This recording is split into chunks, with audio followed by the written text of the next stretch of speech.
আমাদের মূলত হচ্ছে রেনাল ফিজিওলজি শুরু করব, যেখানে আমাদের ফার্স্ট টপিকস হচ্ছে আমাদের কিডনির কি কি ফাংশন আছে সেটা দিয়ে আর কি আমাদের মেইনলি লেকচারটা শুরু হবে। তোমরা এখন ওকে, আমাদের হচ্ছে যে অ্যানাটমি হয়তো বা তোমরা কিছুটা অলরেডি পড়েছো, তো আজকে আমি মেইনলি অ্যানাটমির উপর ফোকাস করব না। আমি হচ্ছে মেইনলি ফিজিওলজিটাই পড়বো। তো আমাদের কিডনির যে হচ্ছে ফাংশন সেটাকে হচ্ছে আমরা মূলত চারটা ব্রড হেড হেডিং এ হচ্ছে পড়ি। মূলত প্রথম যেটা সেটা হচ্ছে আমরা জানি যে কিডনি আমাদের মূলত হোমিওস্ট্যাসিস যেটা সেটা মেনটেন করে। তাছাড়া কিডনির কিছু হিমোপয়েটিক ফাংশন আছে, এন্ডোক্রাইন ফাংশন আছে। তারপরে আমাদের ব্লাড প্রেশার রেগুলেশনে কিডনি হচ্ছে একটা ভাইটাল রোল প্লে করে। এবং হচ্ছে আমাদের ব্লাডের যে ক্যালসিয়াম লেভেল সেটাও কিন্তু আমাদের কিডনি হচ্ছে মেনটেন করে। তো প্রথমে আসি হোমিওস্ট্যাসিস যেটা অলরেডি মনে হয়, যেহেতু আমরা ফোর্থ কাটে আছি, হোমিওস্ট্যাসিস এর সেই বিখ্যাত সংজ্ঞা এটা অলরেডি আমরা সবাই জানি। হোমিওস্ট্যাসিস বলতে বোঝায় আমাদের শরীরের স্বাভাবিক একটা অবস্থাকে মেনটেন করা। তো আমাদের কিডনি হচ্ছে এই হোমিওস্ট্যাসিস মেনটেনে একটা ভাইটাল রোল প্লে করে। এবং এই ভাইটাল রোলটা যে কিডনি প্লে করে সেটা মূলত হচ্ছে ইউরিন ফর্মেশনের মাধ্যমে করে। এই ইউরিন ফর্মেশনের মাধ্যমে হচ্ছে কিডনি কি কি করে, যেমন আমাদের বডিতে যত ওয়েস্ট প্রোডাক্ট আছে সেগুলাকে হচ্ছে এক্সক্রেশন করে। যেমন আমাদের বডিতে হচ্ছে ইউরিয়া একটা এক্সক্রিটরি প্রোডাক্ট, অ্যামিনো অ্যাসিডের মেটাবলিজমের কারণে হচ্ছে ইউরিয়া প্রোডাকশন হয়, যেটা আমাদের শরীরের জন্য হচ্ছে খারাপ। তো এটাকে আলটিমেটলি বের করে দিতে হয়, তো এই বের করে দেওয়ার কাজটা হচ্ছে কিডনি করে। তারপর আমাদের শরীরে যে নিউক্লিক অ্যাসিড আছে সেটার মেটাবলিজমের ফলে ইউরিক অ্যাসিড তৈরি হয়। এই মেটাবোলাইটটাকে হচ্ছে এক্সক্রেশন করে কিডনি। তাছাড়া মাসেলের মেটাবলিজমে তৈরি হয় ক্রিয়েটিনিন, যেটাকে এক্সক্রেশন করে হচ্ছে কিডনি। তারপরে হচ্ছে আমাদের হিমোগ্লোবিন ভেঙে হচ্ছে বিলিরুবিন তৈরি হয়, এটাকেও হচ্ছে এক্সক্রেশন করে কিডনি। তাছাড়া হচ্ছে এছাড়াও তো আমাদের বডিতে আরো বিভিন্ন হচ্ছে সাবস্টেন্স আছে, যেগুলোর হচ্ছে একটি মেটাবোলাইট, যেগুলো টক্সিক আকারে থাকে বা টক্সিন, যেগুলো আমাদের শরীরের জন্য খারাপ, সেগুলোকে আলটিমেটলি কে এক্সক্রেট করে কিডনি। তো কিডনি হচ্ছে আমাদের হোমিওস্ট্যাসিস মেইনটেইনের প্রথম ধাপ হচ্ছে ওয়েস্ট প্রোডাক্ট গুলাকে এক্সক্রেট করে। তারপরে হচ্ছে আমাদের ওয়াটার ব্যালেন্স মেইনটেইন করে হচ্ছে কিডনি। যেমন হচ্ছে আমরা যদি হচ্ছে রোজার সময় অনেক সারাদিন পানি খাই না, তখন দেখবা কি আমাদের প্রস্রাবটা কমে যায়। বা আমাদের যখন হচ্ছে কোনো কারণে ডায়রিয়া হয়, বা কারো হচ্ছে অ্যাক্সিডেন্ট হয়ে প্রচুর রক্ত গেল, তখন কি হয়, শরীরে হচ্ছে পানি কমে যায়। তখন ওইসব পেশেন্টের দেখবা যে প্রস্রাব হচ্ছে না, কারো ডায়রিয়া হলে প্রস্রাব হয় না। কেন হয় না? কারণ অলরেডি এইসব ক্ষেত্রে আমরা যদি রোজা থাকি, সারাদিন পানি পাচ্ছি না, বা কোনো কারণে আমাদের শরীর থেকে প্রচুর পরিমাণে পানি বের হয়ে গেছে, যেমন ডায়রিয়া বা অতিরিক্ত হচ্ছে ব্লিডিং, এগুলার কারণে তখন হচ্ছে আমাদের কি হয়, ব্লাড প্রেশার কমে যায়। তখন কিডনি কি করে, আমাদের ইউরিন প্রোডাকশনটা কমিয়ে দেয়। ইউরিন প্রোডাকশনটা কমালে কি হয়, শরীর থেকে আরো পানি বের হয়ে যেতে পারে না। ফলে হচ্ছে আমাদের শরীরের পানিটা হচ্ছে কি হয়, কিডনি চায় হচ্ছে ধরে রাখতে। এই যে ধরে রেখেও কি করে, আমাদের পানির ব্যালেন্সটা হচ্ছে মেনটেন করে। আবার দেখবো যে কোনো কারণে আমরা যদি বেশি পানি খেয়ে ফেলি, তখন দেখবে আমাদের প্রস্রাব বেশি বেশি উৎপন্ন হয়। কারণ বেশি পানি খেলেও আমাদের শরীরের জন্য সেটা খারাপ। তো তখন কি করে কিডনি, আমরা যদি কোনো কারণে বেশি ফ্লুইড খাই, লিকুইড খাই, তখন হচ্ছে কিডনি বেশি বেশি প্রস্রাব প্রোডাকশনের মাধ্যমে আলটিমেটলি সেটাকে আমাদের অতিরিক্ত ওয়াটারটাকে বডি থেকে বের করে দেয়। এই যে এইভাবে আমাদের ওয়াটার ব্যালেন্সটা মেনটেনও হচ্ছে কিডনি করে।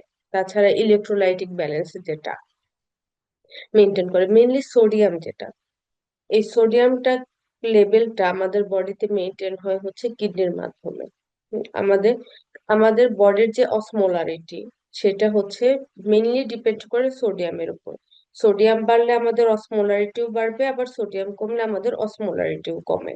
এই কারণে যদি হচ্ছে কোনো কারণে, ধরো হচ্ছে একজন মানুষ প্রচুর বমি করতেছে বা ডায়রিয়া হচ্ছে, এসব ক্ষেত্রে কি হয়, শরীর থেকে প্রচুর পরিমাণ সোডিয়াম লস হয়।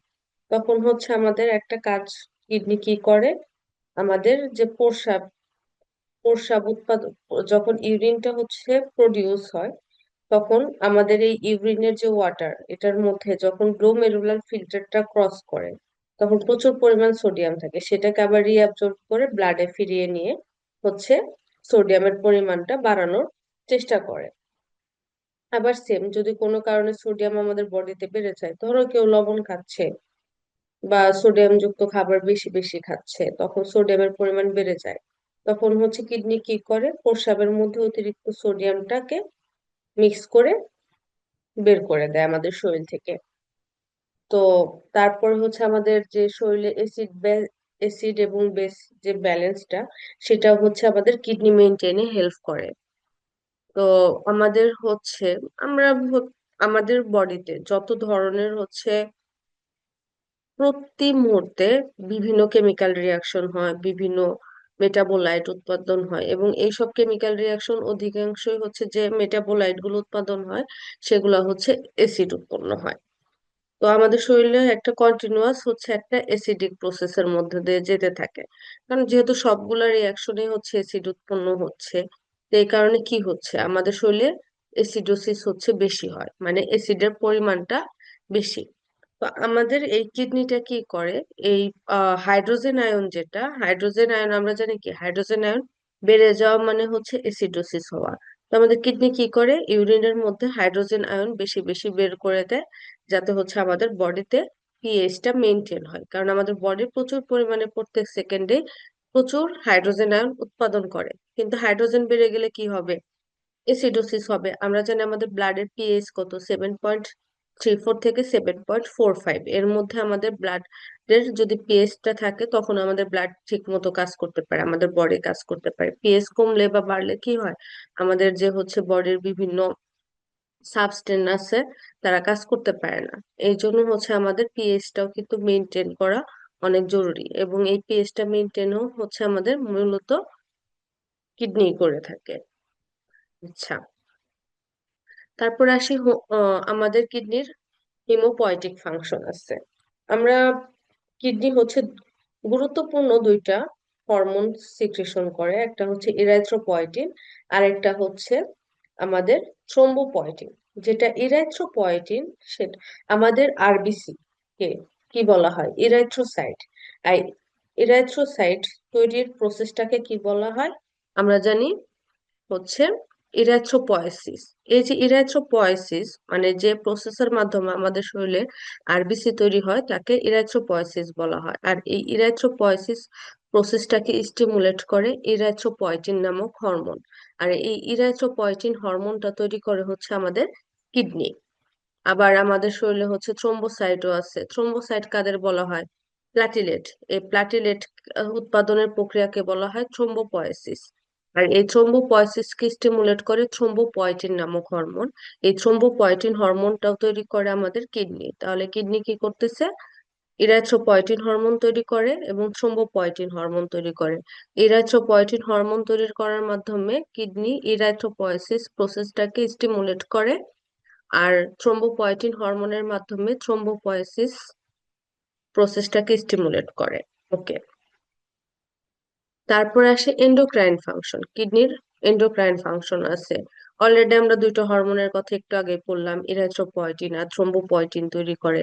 তাছাড়া রেনিন, তারপরে 125 ডাইহাইড্রক্সি কোলেক্যালসিফেরল, যেটাকে ক্যালসিট্রায়ল বলা হয়, এটা উৎপাদন করে হচ্ছে কিডনি। তারপরে প্রোস্টাগ্ল্যান্ডিন, এটাও হচ্ছে উৎপাদন করে কিডনি। তাহলে এই পাঁচটা হরমোন কিন্তু আমাদের কিডনি হচ্ছে উৎপাদন করে থাকে। তারপরে কিডনির আরেকটা কাজ কি, আমাদের ব্লাড প্রেশার রেগুলেশন করা। আচ্ছা, আমাদের মূলত আর্টারিয়াল ব্লাড প্রেশার যেটা, সেটা মেনটেন করে কিডনি দুই প্রসেসের মাধ্যমে। প্রথমত হচ্ছে আমরা আমাদের যা এক্সট্রা সেলুলার যে ফ্লুইড আছে, ইসিএফ, ইসিএফ হচ্ছে বেড়ে গেলে কি হবে, আমাদের ব্লাড প্রেশারও বেড়ে যাবে। তো কোনো কারণে যখন হচ্ছে ব্লাড প্রেশার বেড়ে যায়, তখন আবার ভাইস ভার্সা ইসিএফ ও বেড়ে যায়। তখন কিডনি কি করে, এই ইসিএফ টাকে হচ্ছে ইউরিন প্রোডাকশনটা বাড়িয়ে দিয়ে ইসিএফ এর ভলিউমটাকে কমিয়ে দেয়। আবার যদি কোনো কারণে হচ্ছে ব্লাড প্রেশার কমে যায়, তখন হচ্ছে ইউরিন প্রোডাকশনটাকে কমিয়ে ইসিএফ এর ভলিউম বাড়ায়। ইসিএফ এর ভলিউম বাড়লে আলটিমেটলি আমাদের কি হবে, ব্লাড ভলিউম বাড়বে। ব্লাড ভলিউম বাড়লে ব্লাড প্রেশার বাড়বে। তো এইভাবে হচ্ছে কিডনি কি করে আমাদের ব্লাড প্রেশার মেনটেন করে। একটা গেল ইসিএফ এর ফ্লুইডের মাধ্যমে, আর একটা হচ্ছে রেনিন অ্যানজিওটেনসিন মেকানিজমের মাধ্যমে। এটা হচ্ছে একটা অনেক বড় একটা মেকানিজম, বাট অনেক মজার একটা মেকানিজম। মূলত রেনিন অ্যানজিওটেনসিনের মাধ্যমে আমাদের ব্লাড প্রেশারটা মেনটেন করে হচ্ছে কিডনি। সেক্ষেত্রে হচ্ছে সে আমাদের অ্যাফারেন্ট এবং ইফারেন্ট আর্টারিওলের সরি, আচ্ছা ওটা আমরা হচ্ছে পরে জানবো। তো এটা হচ্ছে যেটা মেকানিজম, ওটা আমরা ডিটেলস অবশ্যই আলোচনা করব, যেটা আমাদের 11 তারিখের লেকচারে আসছে। তো এখন হচ্ছে আমাদের যেটা কিডনির ফাংশন, এটা তো হচ্ছে আমাদের একটা ছোট কোশ্চেন। ওটার কিডনিতে হচ্ছে আমাদের ব্লাড প্রেশারটা রেগুলেশন হয়। তো এটা দুইটা প্রসেসের মাধ্যমে হয়। একটা হচ্ছে আমাদের যে এক্সট্রা সেলুলার ফ্লুইড, সেটাকে মেনটেন করার মাধ্যমে, আর একটা হচ্ছে রেনিন অ্যানজিওটেনসিন মেকানিজমের মাধ্যমে। তার মধ্যে যেটা রেনিন অ্যানজিওটেনসিন মেকানিজম, এটা আমরা হচ্ছে ডিটেলস, যেটা আমাদের 11 তারিখের ক্লাস আছে সেখানে জানবো। আমাদের যখন ফাংশন অফ কিডনি আসবে, সেটাতে আমাদের এই পয়েন্ট গুলাই লিখতে হবে। আর রেনিন অ্যানজিওটেনসিন মেকানিজম এটা আলাদা একটা কোশ্চেন এবং আলাদা একটা পুরাই লেকচার বলা চলে। আচ্ছা, তবুও আমরা একটু ছোট করে, যেমন এক্সট্রা সেলুলার ফ্লুইড, আমাদের কোনো কারণে ব্লাড প্রেশার বেড়ে গেলে আমাদের কিডনি কি করে, এক্সট্রা সেলুলার ফ্লুইড কে হচ্ছে ইউরিন প্রোডাকশনের মাধ্যমে বের করে দেয়। তো আলটিমেটলি কি হয়ে যায়, ফ্লুইডের পরিমাণ যদি কমে যায়, তাহলে আমাদের ব্লাড ভলিউমে কমে যাবে। ব্লাড ভলিউম কমলে কি হবে, আমাদের ব্লাড প্রেশারও কমে যাবে। আবার ধরো কোনো কারণে আমাদের ব্লাড প্রেশার কমে গেল, তখন হচ্ছে ইউরিন প্রোডাকশনটা কমিয়ে দিবে এবং অতিরিক্ত পানি হচ্ছে রিঅ্যাবজর্পশন করবে কিডনি থেকে। রিঅ্যাবজর্পশন করে ব্লাডের সাথে পানিটাকে আরো উল্টা মিশিয়ে দিবে। তখন এতে কি হবে, ওয়াটারটা হচ্ছে আমাদের বডিতে বেড়ে যাবে। বেড়ে গেলে কি হবে, যখন ব্লাড ভলিউম বাড়বে তখন ব্লাড প্রেশারও বাড়বে। তো এই প্রসেসের মাধ্যমে আমাদের ব্লাড প্রেশার রেগুলেট করে কিডনি। আরেকটা আছে হচ্ছে আমাদের যে ব্লাডের ক্যালসিয়াম লেভেলটা, সেটাও হচ্ছে আমাদের কিডনি মেনটেন করে। আমরা একটু আগে হচ্ছে এন্ডোক্রাইন ফাংশনের মধ্যে জানলাম যে আমাদের কিডনি হচ্ছে কি করে, 125 ডাইহাইড্রক্সি কোলিক্যালসিফেরল তৈরি করে। আচ্ছা, যেটা আলটিমেটলি পরে কিসে কনভার্ট হয়, ভিটামিন ডি তে কনভার্ট হয়। আর আমাদের এই ভিটামিন ডি কেন দরকার জানো, আমাদের ভিটামিন ডি হচ্ছে আমাদের ক্যালসিয়াম অ্যাবজর্পশনে হেল্প করে। এই ক্যালসিয়াম অ্যাবজর্পশন, আমরা যে সব খাবার টাবার খাই সেগুলোতে ক্যালসিয়াম থাকে। এই ক্যালসিয়াম যখন আমাদের খাবারের সাথে ইন্টেস্টাইনে যায়, তখন এই ভিটামিন ডি কি করে, এই ক্যালসিয়ামকে হচ্ছে অ্যাবজর্পশন করে। আচ্ছা, তো এই যে আমাদের যে ভিটামিন ডি, মানে যেটা হচ্ছে আলটিমেটলি 125 ডাইহাইড্রক্সি কোলিক্যালসিফেরল থেকে আসে, সেটাও তৈরি হয় হচ্ছে আমাদের কিডনিতে। আচ্ছা, এখন আমরা হচ্ছে ইউরিন ফরমেশন সম্পর্কে জানবো, তারপরে হচ্ছে আমরা রেনাল ব্লাড ফ্লো সম্পর্কে জানবো। ওকে, আমাদের কিডনির সবচেয়ে ইম্পর্টেন্ট কাজই হচ্ছে ইউরিন ফরমেশন করা। তো ইউরিন ফরমেশনটা কিভাবে করে, আমাদের ব্লাড যেটা আছে ব্লাডকে ফিল্ট্রেশন করে, ফিল্ট্রেশন করার মাধ্যমে হচ্ছে কিডনি ইউরিন ফরমেশন করে। আচ্ছা, এই ইউরিন ফরমেশন হচ্ছে কোথায়, কিডনিতে। তারপরে এটা কোথায় যাবে, ইউরেটারে যাবে। তারপরে হচ্ছে এটা ব্লাডারে যাবে। তার ব্লাডারে যে এটা স্টোর হয়। তারপরে যখন আমাদের হচ্ছে ইউরিনেশন প্রসেসটার সময় আমরা কি করি, ব্লাডার থেকে এই ইউরিনটা ইউরেথ্রা হয়ে আলটিমেটলি বডির আউটসাইডে চলে যায়। ওকে, আমরা একটা ছোট্ট একটা জিনিস দেখি, একটা ভিডিও দেখতে চাচ্ছি।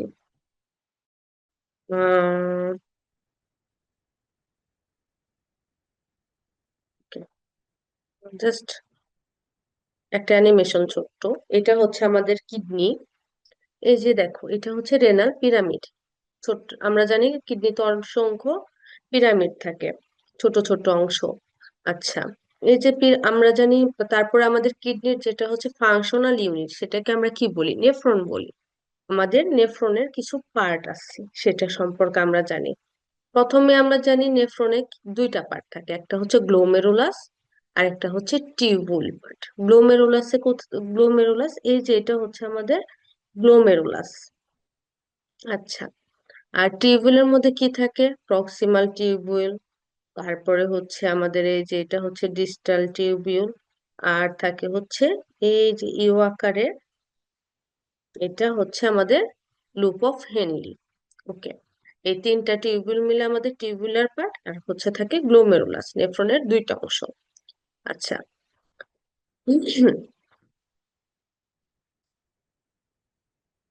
ইউরিন ফর্মেশন হয় হচ্ছে তিনটা প্রসেসের মাধ্যমে: ফিল্ট্রেশন, তারপরে হচ্ছে আমাদের অ্যাবজর্পশন, তারপরে হচ্ছে সিক্রেশন। তো প্রথমে দেখো, এটা হচ্ছে আমাদের অ্যাফারেন্ট আর্টারিওল। অ্যাফারেন্ট আর্টারিওলটা কি হয়? ঢুকে, আমি কিভাবে মনে রাখতাম? অ্যাফারেন্ট মানে আসা, মানে যে আর্টারিওল দিয়ে আমাদের নেফ্রনের ভিতরে ব্লাড আসবে সেটাকে বলি অ্যাফারেন্ট আর্টারিওল। এই যে ব্লাড আসলো, ব্লাড আসার পর কি হবে দেখো, এই ব্লাড যখন আসে, এই যে এটা অ্যাফারেন্ট, এখানে হচ্ছে গ্লোমেরুলাসটা ফর্মেশন করবে, একটা নেটওয়ার্ক, নেট তৈরি করবে, যেটাকে বলি গ্লোমেরুলাস। আবার এটা বের হয়ে যাবে হচ্ছে ইফারেন্ট আর্টারিওল দিয়ে। ইফারেন্ট মানে যেটা বের হয়ে যায়। আমাদের এফারেন্টের তুলনায় ইফারেন্টটা হচ্ছে একটু চাপা থাকে। তাহলে দেখো, যে রাস্তা দিয়ে আসতেছে, ব্লাড আসতেছে বেশি কিন্তু যেতে পারতেছে কম, যেহেতু আসার পরিমাণটা বেশি কিন্তু ওই তুলনায় বের হতে পারতেছে না, তাহলে আমাদের গ্লোমেরুলাসে হচ্ছে কি হয়, ব্লাড প্রেশারটা অনেক বেড়ে যায়। ব্লাড প্রেশার যখন বেড়ে যায় তখন কি হবে, এই যে আমাদের ব্লাডের সাথে, আমরা এখন দেখি, এটা আমাদের এই যে প্রচুর পরিমাণে হাইড্রোস্ট্যাটিক প্রেশারটা হচ্ছে বেড়ে যায়। এই হাইড্রোস্ট্যাটিক প্রেশার যখন বেড়ে যায় তখন কি হয়, এই যে আমাদের ব্লাডের শুধু যে ওয়াটারটাই হচ্ছে এখানে ফিল্টারেট হয় তা না, তাছাড়া আমাদের পজিটিভ নেগেটিভ যত আয়ন আছে সেগুলোও হচ্ছে আমাদের এই যে আলটিমেটলি বোমেন্স ক্যাপসুলে চলে যায়। বোমেন্স ক্যাপসুল থেকে কোথায় যাবে? তারপরে হচ্ছে সেটা প্রক্সিমাল টিউবুলে যাবে। প্রক্সিমাল টিউবুলে যে কি হবে, আমাদের রিঅ্যাবজর্পশন হবে। কারণ যখন, এই যে বললাম যে অনেক আয়নও বের হয়ে যায়, কিন্তু সব আয়ন যখন পানির সাথে বের হয়ে যাচ্ছে, সব আয়নই তো আমাদের শরীর থেকে বের করে দেওয়ার দরকার নাই। সবই যদি বের করে দেয় তখন তো আলটিমেটলি আমরা, আমাদের শরীরে কোনো আয়নই থাকবে না। আর আয়ন না থাকলে আমাদের শরীরের কোনো চ্যানেলই চলবে না। চ্যানেল যদি না চলে তাহলে কি হবে, আমরা আলটিমেটলি মারা যাব। তখন এই আয়নগুলাকে এবং আরো আমাদের প্রয়োজনীয় যেসব জিনিস দরকার সেগুলাকে হচ্ছে রিঅ্যাবজর্পশন করে। রিঅ্যাবজর্পশন হয় কোথায় কোথায়? Proximal tubule, loop of Henle আর ডিস্টাল টিউবুল, এই তিনটা জায়গায় হচ্ছে আমাদের রিঅ্যাবজর্পশন হয়। আচ্ছা, এখন দেখো, প্রক্সিমাল টিউবুলের রিঅ্যাবজর্পশন হয় মূলত আমাদের গ্লোমেরুলাসে যে পরিমাণ ফিল্টার তৈরি হয়েছিল তার 15% ওয়াটারই হচ্ছে আবার রিঅ্যাবজর্বড হয়ে পুনরায় ব্লাড স্টেমে স্ট্রেমে চলে যায় হচ্ছে প্রক্সিমাল টিউবুল থেকে।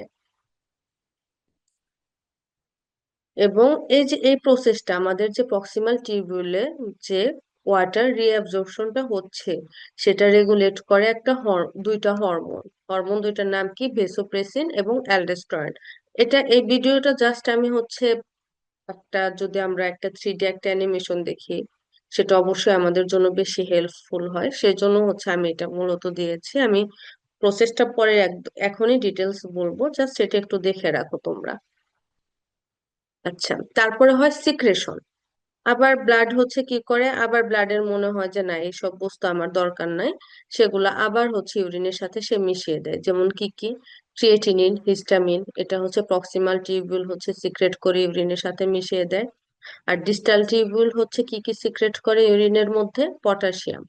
আর প্রত্যেকটা টিউবুলে সিক্রেশন করে হাইড্রোজেন আয়ন। এই যে দেখছো, আমি যে একটু আগে বলছিলাম যে কিডনি আমাদের অ্যাসিড বেস রেগুলেশন করে, কিভাবে করে?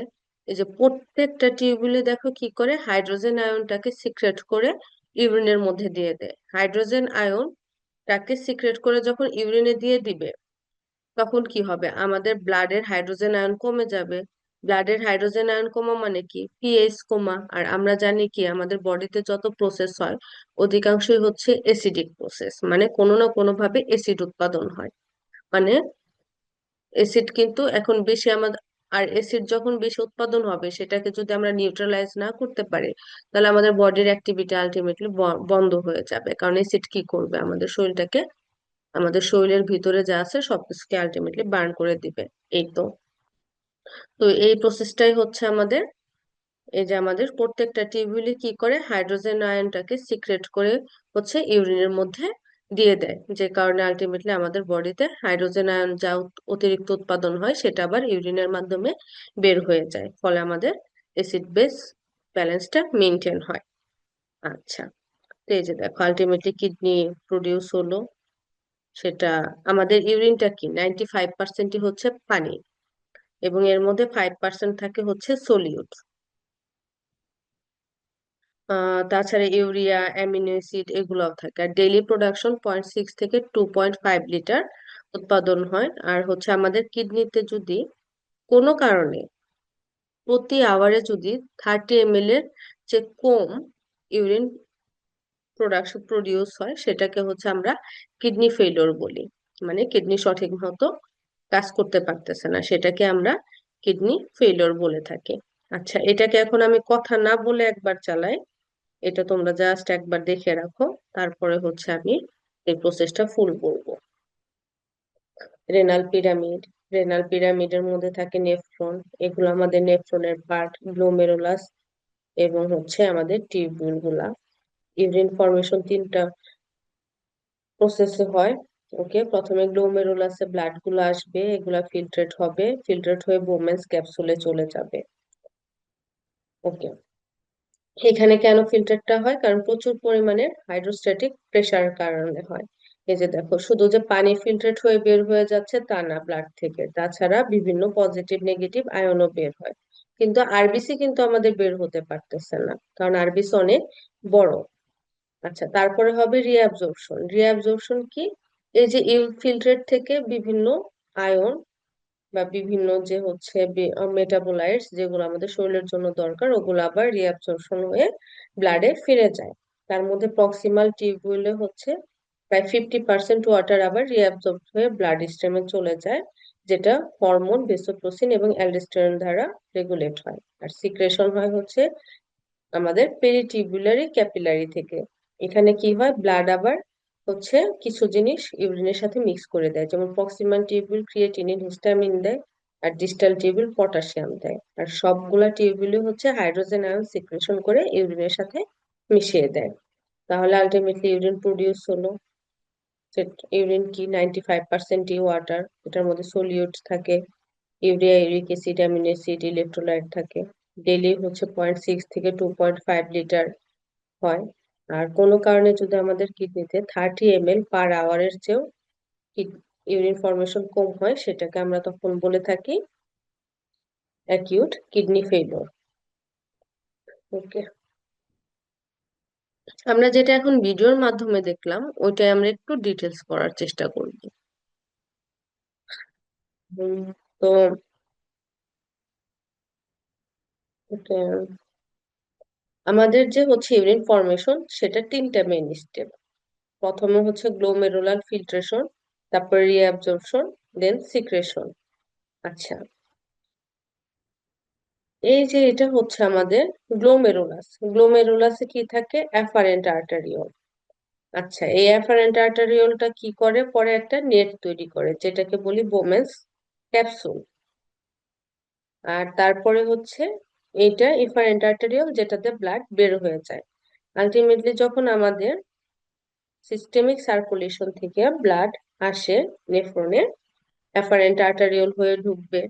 অ্যাফারেন্ট আর্টারিওল থেকে আমাদের এই অ্যাফারেন্ট আর্টারিওলে ছোট ছোট ছিদ্র থাকে, যেটাকে পোডোসাইট বলা হয়। অ্যাফারেন্ট আর্টারিওলের সেলগুলোকে পোডোসাইট বলে। এগুলোর মাঝখানে একটা গ্যাপ থাকে, এই গ্যাপ দিয়ে হচ্ছে ওয়াটার, তারপরে বিভিন্ন আয়ন, এগুলো হচ্ছে বের হয়ে বোমেন্স স্পেসে চলে আসবে। কিন্তু আরবিসি, অ্যালবুমিন এগুলা কিন্তু বের হতে পারে না। এগুলো আবার কি হয়, আমাদের এই ব্লাডের সাথে মিশে ইফারেন্ট দিয়ে আবার সিস্টেমিক সার্কুলেশনে চলে যায়। ওকে, তাহলে আমাদের বোমেন্স ক্যাপসুলে হচ্ছে কি কি ফিল্ট্রেট হয়ে পড়ে থাকে, ওয়াটার, তার সাথে বিভিন্ন আয়ন এবং অ্যাক্টিভ মেটাবোলাইটস যেগুলো আমাদের বডির দরকার হয় না। ওকে, এখন হচ্ছে আমাদের গ্লোমেরুলার ফিল্ট্রেশনটা কিভাবে হচ্ছে। আমরা জানি আমাদের যে কিডনি গুলো আছে আমাদের বডিতে, দুইটা কিডনি থাকে, দুইটা কিডনিতে প্রায় প্রত্যেক মিনিটে 1100 থেকে 1200 ml ব্লাড হচ্ছে ফিল্ট্রেট হয়। যেহেতু আমাদের কিডনিতে হচ্ছে হিউজ পরিমাণ কিন্তু ব্লাড আসতেছে, 1100 থেকে 1200 ml, এটা কিন্তু অনেক। যে পরিমাণ ব্লাড আসতেছে, আমি একটু আগে তোমাদের বলেছিলাম যে আমাদের এফারেন্ট আর্টারিওল, যে পরি আমাদের এফারেন্ট আর্টারিওলটা হচ্ছে বেশি ডায়ালেটেড থাকে, সে তুলনায় আমাদের ইফারেন্ট আর্টারিওলটা হচ্ছে কি ন্যারো। যেহেতু আসার সময় বেশি বেশি আসতে পারতেছে কিন্তু যাওয়ার সময় কম যেতে পারতেছে, এই কারণে এই যে আমাদের এই স্পেসটাতে অনেক বেশি ব্লাড প্রেশার তৈরি হয়, মানে হাইড্রোস্ট্যাটিক প্রেশার তৈরি হয়। সরি, ব্লাড প্রেশার হবে না, হাইড্রোস্ট্যাটিক প্রেশার। এই হাইড্রোস্ট্যাটিক প্রেশারের কারণেই হচ্ছে আমাদের ব্লাডের ওয়াটার এবং বিভিন্ন আয়ন হচ্ছে এই বোমেন্স ক্যাপসুলে চলে আসে। এটাকে হচ্ছে আলট্রা ফিল্ট্রেশন বলতেছে। কেন আলট্রা ফিল্ট্রেশন বলতেছে দেখো, আয়ন পর্যন্ত কিন্তু এখানে ফিল্ট্রেট করতে পারতেছে, এই জন্য এটাকে আলট্রা ফিল্ট্রেশন বলা হয়। ওকে, তারপর হচ্ছে আমাদের হুম,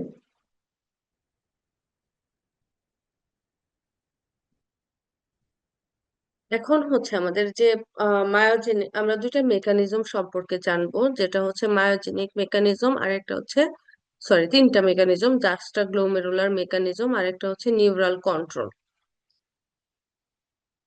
দেখো, এখন আমাদের কোনো কারণে যখন ব্লাড প্রেশারটা বেড়ে যায়, তখন হচ্ছে আমাদের এই যে অ্যাফারেন্ট আর্টারিওলটা যেটা থাকে, ব্লাড প্রেশার বাড়া মানে কি, ব্লাড প্রেশার যখন বাড়বে আমাদের অ্যাফারেন্ট আর্টারিওলের মধ্যেও কিন্তু প্রেশার বাড়বে। কোনো কিছুতে প্রেশার বাড়লে কি হয়, বেশি বেশি পরিমাণ ব্লাড আসতেছে, তখন হচ্ছে আমাদের অ্যাফারেন্ট আর্টারিওলের উপর একটা প্রেশার পড়বে, এবং অ্যাফারেন্ট আর্টারিওল তখন কি হয়ে যাবে, অতিরিক্ত প্রেশারের কারণে এটা হচ্ছে ডায়ালেট, মানে বড় হয়ে যাবে।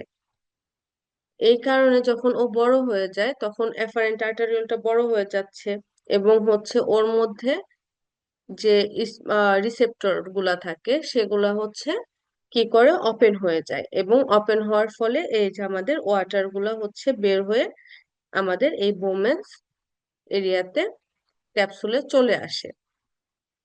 আরেকটা হচ্ছে জাক্সটা গ্লোমেরুলার মেকানিজম, যেটা আমরা জানি হচ্ছে আমাদের কিডনিতে হচ্ছে জাক্সটা গ্লোমেরুলার অ্যাপারেটাস সেল থাকে, যেগুলা হচ্ছে এই যে রেনিন নামক একটা এনজাইম তৈরি করে, সিক্রেশন করে। এই রেনিন এনজাইম যখন সিক্রেশন হয়, সেটা হচ্ছে আমাদের আলটিমেটলি আমাদের ব্লাড ভেসেলের মধ্যে হচ্ছে ভেজো কনস্ট্রিকশন করে। ভেজো কনস্ট্রিকশন করলে আলটিমেটলি কি হবে, ভেজো কনস্ট্রিকশন মানে কি, আমাদের ব্লাড ভেসেল গুলা কনস্ট্রিক্ট হচ্ছে, এবং হচ্ছে এর ফলে ব্লাড প্রেশার আরো বেড়ে যাচ্ছে। ব্লাড প্রেশার বেড়ে গেলে তখন কি হবে, জিএফআর ও বাড়বে, জিএফআর বাড়লে আলটিমেটলি আমাদের হচ্ছে ইউরিন প্রোডাকশনটাও হচ্ছে বেড়ে যাবে। তাছাড়া আমাদের নিউরাল কন্ট্রোলও হয়। সেটা হচ্ছে কিভাবে হয়, আমাদের কিডনিতে অবশ্যই বিভিন্ন সিম্প্যাথেটিক নার্ভ থাকে, এই সিম্প্যাথেটিক নার্ভ গুলো অ্যাক্টিভেশনের মাধ্যমে আমাদের হচ্ছে গ্লোমেরুলার ফিল্ট্রেশনের প্রসেসে হেল্প করে। তাহলে আমাদের যে যে গ্লোমেরুলার ফিল্ট্রেশনটা হচ্ছে, এটা তিনটা কারণে হয়। একটা, গ্লোমেরুলাস এর নিজের মধ্যে যে বিভিন্ন রিসেপ্টর থাকে, সেটাকে মায়োজেনিক বলতেছি। আর তাছাড়া হচ্ছে রেনিনের কারণে হয়ে থাকে, আর একটা হচ্ছে ওর সিম্প্যাথেটিক যে নার্ভ থাকে, সেটার মাধ্যমে হয়ে থাকে। তাহলে মোট তিনটা কারণে আমাদের গ্লোমেরুলার ফিল্ট্রেশন হচ্ছে। ওকে, এখন আসে টিউবুলার রিঅ্যাবজর্পশন। টিউবুলার রিঅ্যাবজর্পশন হচ্ছে আমাদের তিনটা টিউবুলে হয়: proximal tubule, loop of Henley, and হচ্ছে আমাদের কনভলিউটেড টিউবুলেও হয়ে থাকে। আচ্ছা, প্রথমে আসে হচ্ছে আমাদের প্রক্সিমাল টিউবুলে কি কি হচ্ছে। আচ্ছা, আমাদের রিঅ্যাবজর্পশনটা হচ্ছে একটা প্যাসিভ প্রসেস। এটা মূলত কেন হয়, আমাদের যখন গ্লোমেরুলার ফিল্টারটা উৎপাদন হয়, তখন আমাদের ব্লাডের সমস্ত যত আয়ন আছে সবই হচ্ছে ইউরিনের সাথে মিক্স থাকে। কিন্তু সব আয়নই তো আমরা বের করে দিতে পারবো না। তো আমাদের তখন ব্লাডে হচ্ছে কোনো আয়নই থাকে না, সে তুলনায় হচ্ছে সব আয়ন হচ্ছে আমাদের ইউরিনে থাকে। আমরা জানি কি হয়, হায়ার কনসেন্ট্রেশন থেকে লোয়ার কনসেন্ট্রেশনে আয়ন হচ্ছে অটো চলে যায়। অটো চলে যাওয়াটা কি, কোনো প্রেসার যখন লাগে না বা বাহ্যিক কোনো এনার্জি লাগে না, সেটাকে আমরা বলি প্যাসিভ প্রসেস। তাহলে আমাদের রিঅ্যাবজর্পশনটা হচ্ছে সম্পূর্ণ একটা প্যাসিভ প্রসেস। টিউবুলার যে এপিথেলিয়াম গুলো আছে, টিউবুলার এই এপিথেলিয়াম থেকে আমাদের সোডিয়াম আয়ন, তারপরে হচ্ছে পানি, এগুলো আবার কি হয়, এই যে ব্লাডের সাথে মিশে যায়, এটাকে হচ্ছে রিঅ্যাবজর্পশন বলা হয়। এখন আসি হচ্ছে, আমরা বলছি তিনটা টিউবুলে কিছু না কিছু রিঅ্যাবজর্পশন হয়। তার মধ্যে আমাদের প্রক্সিমাল কনভলিউটেড টিউবুল যেটা, এখানে হচ্ছে সবচেয়ে ম্যাক্সিমাম রিঅ্যাবজর্পশন হয়, বা প্রায় 65% গ্লোমেরুলার ফিল্ট্রেটই হচ্ছে এখানে রিঅ্যাবজর্পশন হয়ে আবার ব্লাডে চলে যায়। কি কি রিঅ্যাবজর্পশন হয়? যেমন glucose, amino acid, vitamin, hormone, sodium, potassium, chloride, phosphate, bicarbonate, তারপরে ওয়াটার, ওয়াটারের মধ্যে 15% ওয়াটার আবার রিঅ্যাবজর্পশন হয়। তাছাড়া কিছু ইউরিয়া, এগুলাও হচ্ছে অ্যাবজর্পশন হয়ে আবার ব্লাডে চলে যায়। আচ্ছা, তারপরে হচ্ছে কিন্তু সালফেট বা ক্রিয়েটিনিন এগুলা কিন্তু আমাদের পিসিটিতে হচ্ছে রিঅ্যাবজর্বড হয় না। আর সোডিয়াম আর পটাশিয়াম যে হচ্ছে আমাদের পিসিটিতে রিঅ্যাবজর্বড হয়, সেটা হচ্ছে অ্যাক্টিভ ট্রান্সপোর্টের মাধ্যমে হয়ে থাকে, প্রাইমারি অ্যাক্টিভ ট্রান্সপোর্টের মাধ্যমে হয়ে থাকে। আর গ্লুকোজ এবং অ্যামিনো অ্যাসিড যেটা, সেটা রিঅ্যাবজর্বড হয় হচ্ছে সেকেন্ডারি অ্যাক্টিভ ট্রান্সপোর্টের মাধ্যমে। আর ওয়াটার রিঅ্যাবজর্বড হয় হচ্ছে অসমোসিস প্রসেসের মাধ্যমে। আর ক্লোরাইড আয়ন যেটা আছে, তারপরে ইউরিয়া এবং আদার সলিউট যেগুলো আছে, সেগুলো হচ্ছে রিঅ্যাবজর্বড হয় ডিফিউশনের মাধ্যমে।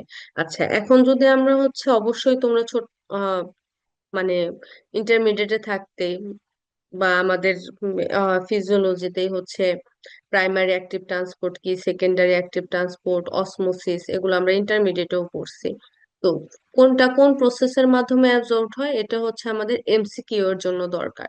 তো এই জন্য হচ্ছে আমি আর কি এই জিনিসটা রাখছি। তো এটা হচ্ছে অনেকটা মুখস্থ করার মতন, মুখস্থ করে ফেলবে। আচ্ছা,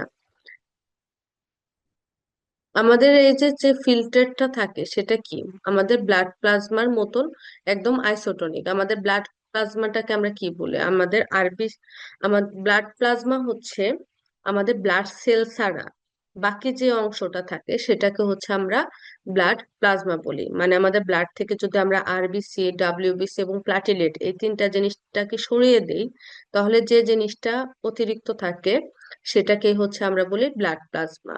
আর আমাদের যে হচ্ছে গ্লোমেরুলাসে যে ফিল্টারটা তৈরি হয় সেটাও এই সেম। ওইখানেও দেখো আমাদের ফিল্টারটাতেও কি হয় না, ওই ব্লাড সেল গুলাই কিন্তু হচ্ছে ফিল্টারেট হয়ে বের হতে পারতেছে না। তাছাড়া ব্লাডের মধ্যে যা যা থাকে সেসব কিন্তু আমাদের ফিল্ট্রেটের মধ্যেও থাকে। তার মানে কি, আমাদের ফিল্ট্রেট আর ব্লাড প্লাজমা আয়নিক যে হচ্ছে কনস্টিটিউশন সেটা সেম। এই জন্য এরা আইসোটনিক। আইসোটনিক মানে কি, সেম অসমোলারিটি যাদের থাকে তাদেরকে আইসোটনিক বলা হয়। তো লুপ অফ হেনলি থেকে কি কি রিঅ্যাবজর্পশন হয়? আমরা জানি লুপ অফ হেনলিতে দুইটা পার্ট থাকে, একটা হচ্ছে ডিসেন্ডিং লিম্ফ আর একটা হচ্ছে অ্যাসেন্ডিং লিম্ফ। তার মধ্যে ডিসেন্ডিং লিম্ফ যেটা, সেটা থেকে হচ্ছে সোডিয়াম এবং আদার সলিউট যেগুলা, মূলত হচ্ছে ওয়াটার, ইউরিন থেকে ওয়াটার রিঅ্যাবজর্পশন 15% ওয়াটার রিঅ্যাবজর্পশন হয়েছিল, আবার ডিসেন্ডিং লিম্ফেও হইলো। তো ওয়াটারই চলে যাচ্ছে, ওয়াটারই হচ্ছে আমাদের মেনলি বেশি বেশি বের হয়ে যাচ্ছে। তো এখন হচ্ছে যখন ওয়াটারের পরিমাণটা কমে যাবে, আয়নের পরিমাণ তখন কি হবে, ওয়াটারের তুলনায় আয়নের পরিমাণ বেড়ে যাবে, তখন কি হবে, ফ্লুইডটা হাইপারটনিক হয়ে যাবে। তাহলে যখন আমাদের ফিল্টারটা ডিসেন্ডিং লিম্বে চলে আসবে, তখন ওয়াটার যখন হচ্ছে আবার রিঅ্যাবজর্বড হয়ে চলে যাবে, এই কারণে আমাদের ফিল্টারটা এখন হাইপারটনিক হবে। এতক্ষণ কিন্তু আইসোটনিক ছিল, এখন হাইপারটনিক হয়ে গেছে। এখন আসে অ্যাসেন্ডিং লিম্বে। আমাদের লুপ অফ হেনলির এইটা হচ্ছে ডিসেন্ডিং লিম্ব, আর এই যে এইটা হচ্ছে অ্যাসেন্ডিং লিম্ব। অ্যাসেন্ডিং লিম্বে হচ্ছে কি কি অ্যাবজর্পশন হয়? এখানেও ওয়াটার কিন্তু অ্যাবজর্পশন হয় না, দেখো, ইট ইজ ইমপারমেবল টু ওয়াটার, কিন্তু পটাশিয়াম, ক্লোরাইড, সোডিয়াম এইগুলা হচ্ছে অ্যাবজর্পশন হয়। তারপরে ইউরিয়াও অ্যাবজর্পশন হয়। তাহলে আমাদের ডিসেন্ডিং লিম্বে হচ্ছে ওয়াটার অ্যাবজর্পশন হয়েছে, আর অ্যাসেন্ডিং লিম্বে হচ্ছে ক্লোরাইড, পটাশিয়াম এবং সোডিয়াম হচ্ছে অ্যাবজর্পশন হবে। ওকে। আমাদের এই যে অ্যাসেন্ডিং যে পার্টটা আছে দেখো, এটার কিছুটা পার্ট হচ্ছে থিন, আবার কিছুটা পার্ট হচ্ছে থিক। এই থিক যে অ্যাসেন্ডিং পার্টটা আছে, সেখানে হচ্ছে মূলত sodium, potassium, calcium, magnesium, chloride এইসব আয়ন অ্যাবজর্পশন হয়। ওকে। এতক্ষণ হচ্ছে, দেখো, এইসব আয়ন যখন হচ্ছে অ্যাবজর্পশন হয়ে আবার ব্লাডে চলে যাচ্ছে, তাহলে ফিল্ট্রেটে কি হচ্ছে? এইসব আয়নের পরিমাণ কমে যাচ্ছে। আয়নের পরিমাণ কমে যাওয়া মানে কি? অসমোলারিটি কমে যাওয়া। তাহলে এখন আমাদের এই ফিল্টারটা কি হয়ে যাবে? হাইপোটনিক হয়ে যাবে। ওকে। তারপরে আসে হচ্ছে ডিস্টাল কনভলিউটেড টিউবুল, যেটা ডিস্টাল কনভলিউটেড টিউবুলে হচ্ছে মেনলি সোডিয়াম আয়নটা হচ্ছে ফিল্টার থেকে আমাদের ওয়াটারে চলে, সরি, ব্লাডে চলে আসে। এবং এখানে কোন প্রসেসের মাধ্যমে হয়? অ্যালডোস্টেরন হরমোনের মাধ্যমে হয়। অ্যালডোস্টেরন একটা হরমোন, যেটা হচ্ছে আলটিমেটলি আমাদের কিডনির অ্যাড্রেনাল যে গ্ল্যান্ডটা থাকে সেটার কর্টেক্স থেকে সিক্রেশন হয়। তাছাড়া আমাদের ক্লোরাইড আয়ন রিঅ্যাবজর্পশনও হচ্ছে ডিস্টাল কনভলিউটেড টিউবুলে হয়ে থাকে।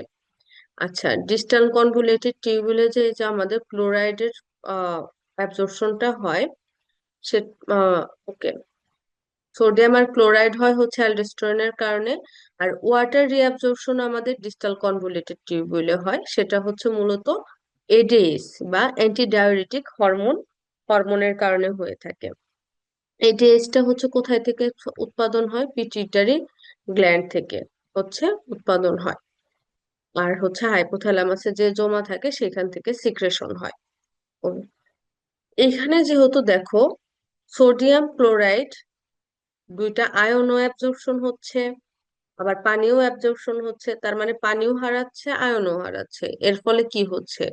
যে পরিমাণ পানিও হারায় ওই পরিমাণ আয়নও হারালে কি হবে? অসমোলারিটির কোনো চেঞ্জ হবে? চেঞ্জ হবে না। এই জন্য এখানেও হচ্ছে আমাদের ফিল্টারটা আইসোটনিক থাকে। ওকে। তাহলে আমাদের প্রক্সিমাল কনভলিউটেড টিউবুলে আমাদের ওয়াটারটা হচ্ছে অ্যাবজর্পশন হয়েছিল অসমোসিস প্রসেসে।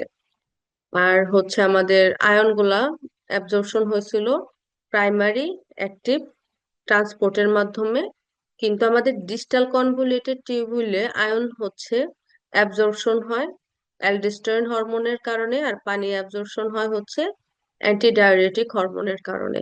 তো প্রসেস গুলা জানতে হবে কোন টিউবুলে আমাদের ওয়াটার এবং আমাদের যে আয়ন গুলা আছে সেগুলা কার মাধ্যমে বা কোন প্রসেসের মাধ্যমে হচ্ছে অ্যাবজর্পশন হচ্ছে, সেটা আমাদের জানতে হবে। তারপরে আসে কালেক্টিং ডাক্ট। আচ্ছা, কালেক্টিং ডাক্ট কোনটা সেটা তো জানো, এই যে এটা হচ্ছে আমাদের কালেক্টিং ডাক্ট। এই কালেক্টিং ডাক্টে হচ্ছে আমাদের যে ফিল্টারটা থাকে সেটার আবার ফার্দার আরেকটা রিঅ্যাবজর্পশন হবে। এখানে মূলত হচ্ছে ওয়াটারের রিঅ্যাবজর্পশনটাই হয়। এখানে হচ্ছে যেহেতু ওয়াটারটা রিঅ্যাবজর্পশন হয়ে যাচ্ছে, আয়ন রিঅ্যাবজর্পশন হচ্ছে না, তাহলে কি হবে? আয়নের পরিমাণ হচ্ছে পানির পরিমাণের তুলনায় বেড়ে যাবে, মানে অসমোলারিটি বাড়বে। তাহলে এখানে এসে আবার সে হাইপারটনিক হবে। আচ্ছা। হ্যাঁ, এখানে যে যে ওয়াটারটা রিঅ্যাবজর্পশনটা হচ্ছে সেটা কার কারণে হচ্ছে? অ্যান্টিডাইউরেটিক হরমোনের কারণে হচ্ছে।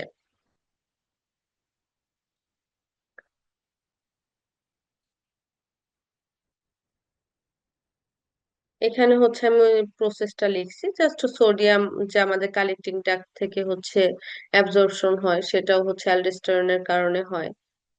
তো এই যে এই কারণে আমাদের ফিল্টারটা এখন কি হয়ে যাবে?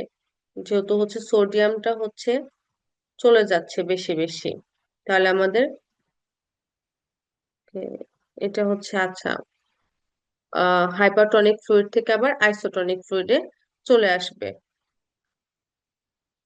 তাছাড়া আমাদের অ্যাক্টিভ কিছু সাবস্টেন্সও আছে, যেগুলো হচ্ছে গ্লুকোজ, অ্যামিনো অ্যাসিড, এগুলো হচ্ছে আমাদের রিঅ্যাবজর্পশন হয়ে ব্লাডে চলে যায়। এগুলো হচ্ছে, আচ্ছা, সরি, এটা আমার হচ্ছে একটা স্লাইড আবার দ্বিতীয়বার দেওয়া হয়েছে, এই কারণে একটু ভুলটা হয়ে গেছে। ওকে।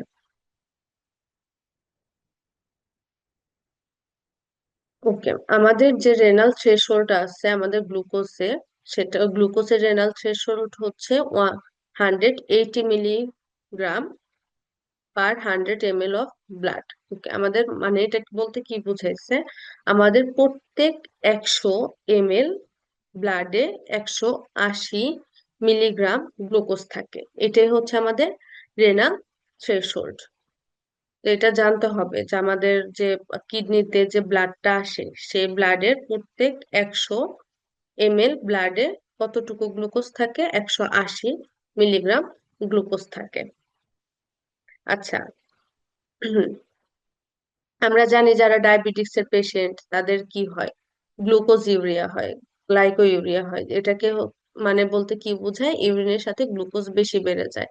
কারণ কেন, আমাদের নর্মালি হচ্ছে আমাদের প্রত্যেক 100 ml ব্লাডে হচ্ছে 180 মিলিগ্রাম করে গ্লুকোজ থাকার কথা, কিন্তু যাদের হচ্ছে ডায়াবেটিক্স থাকে তাদের কি থাকে, ব্লাড সুগার বেশি থাকে, তাদের ক্ষেত্রে এটা 180 থাকে না, এর চেয়ে আরো বেশি থাকে।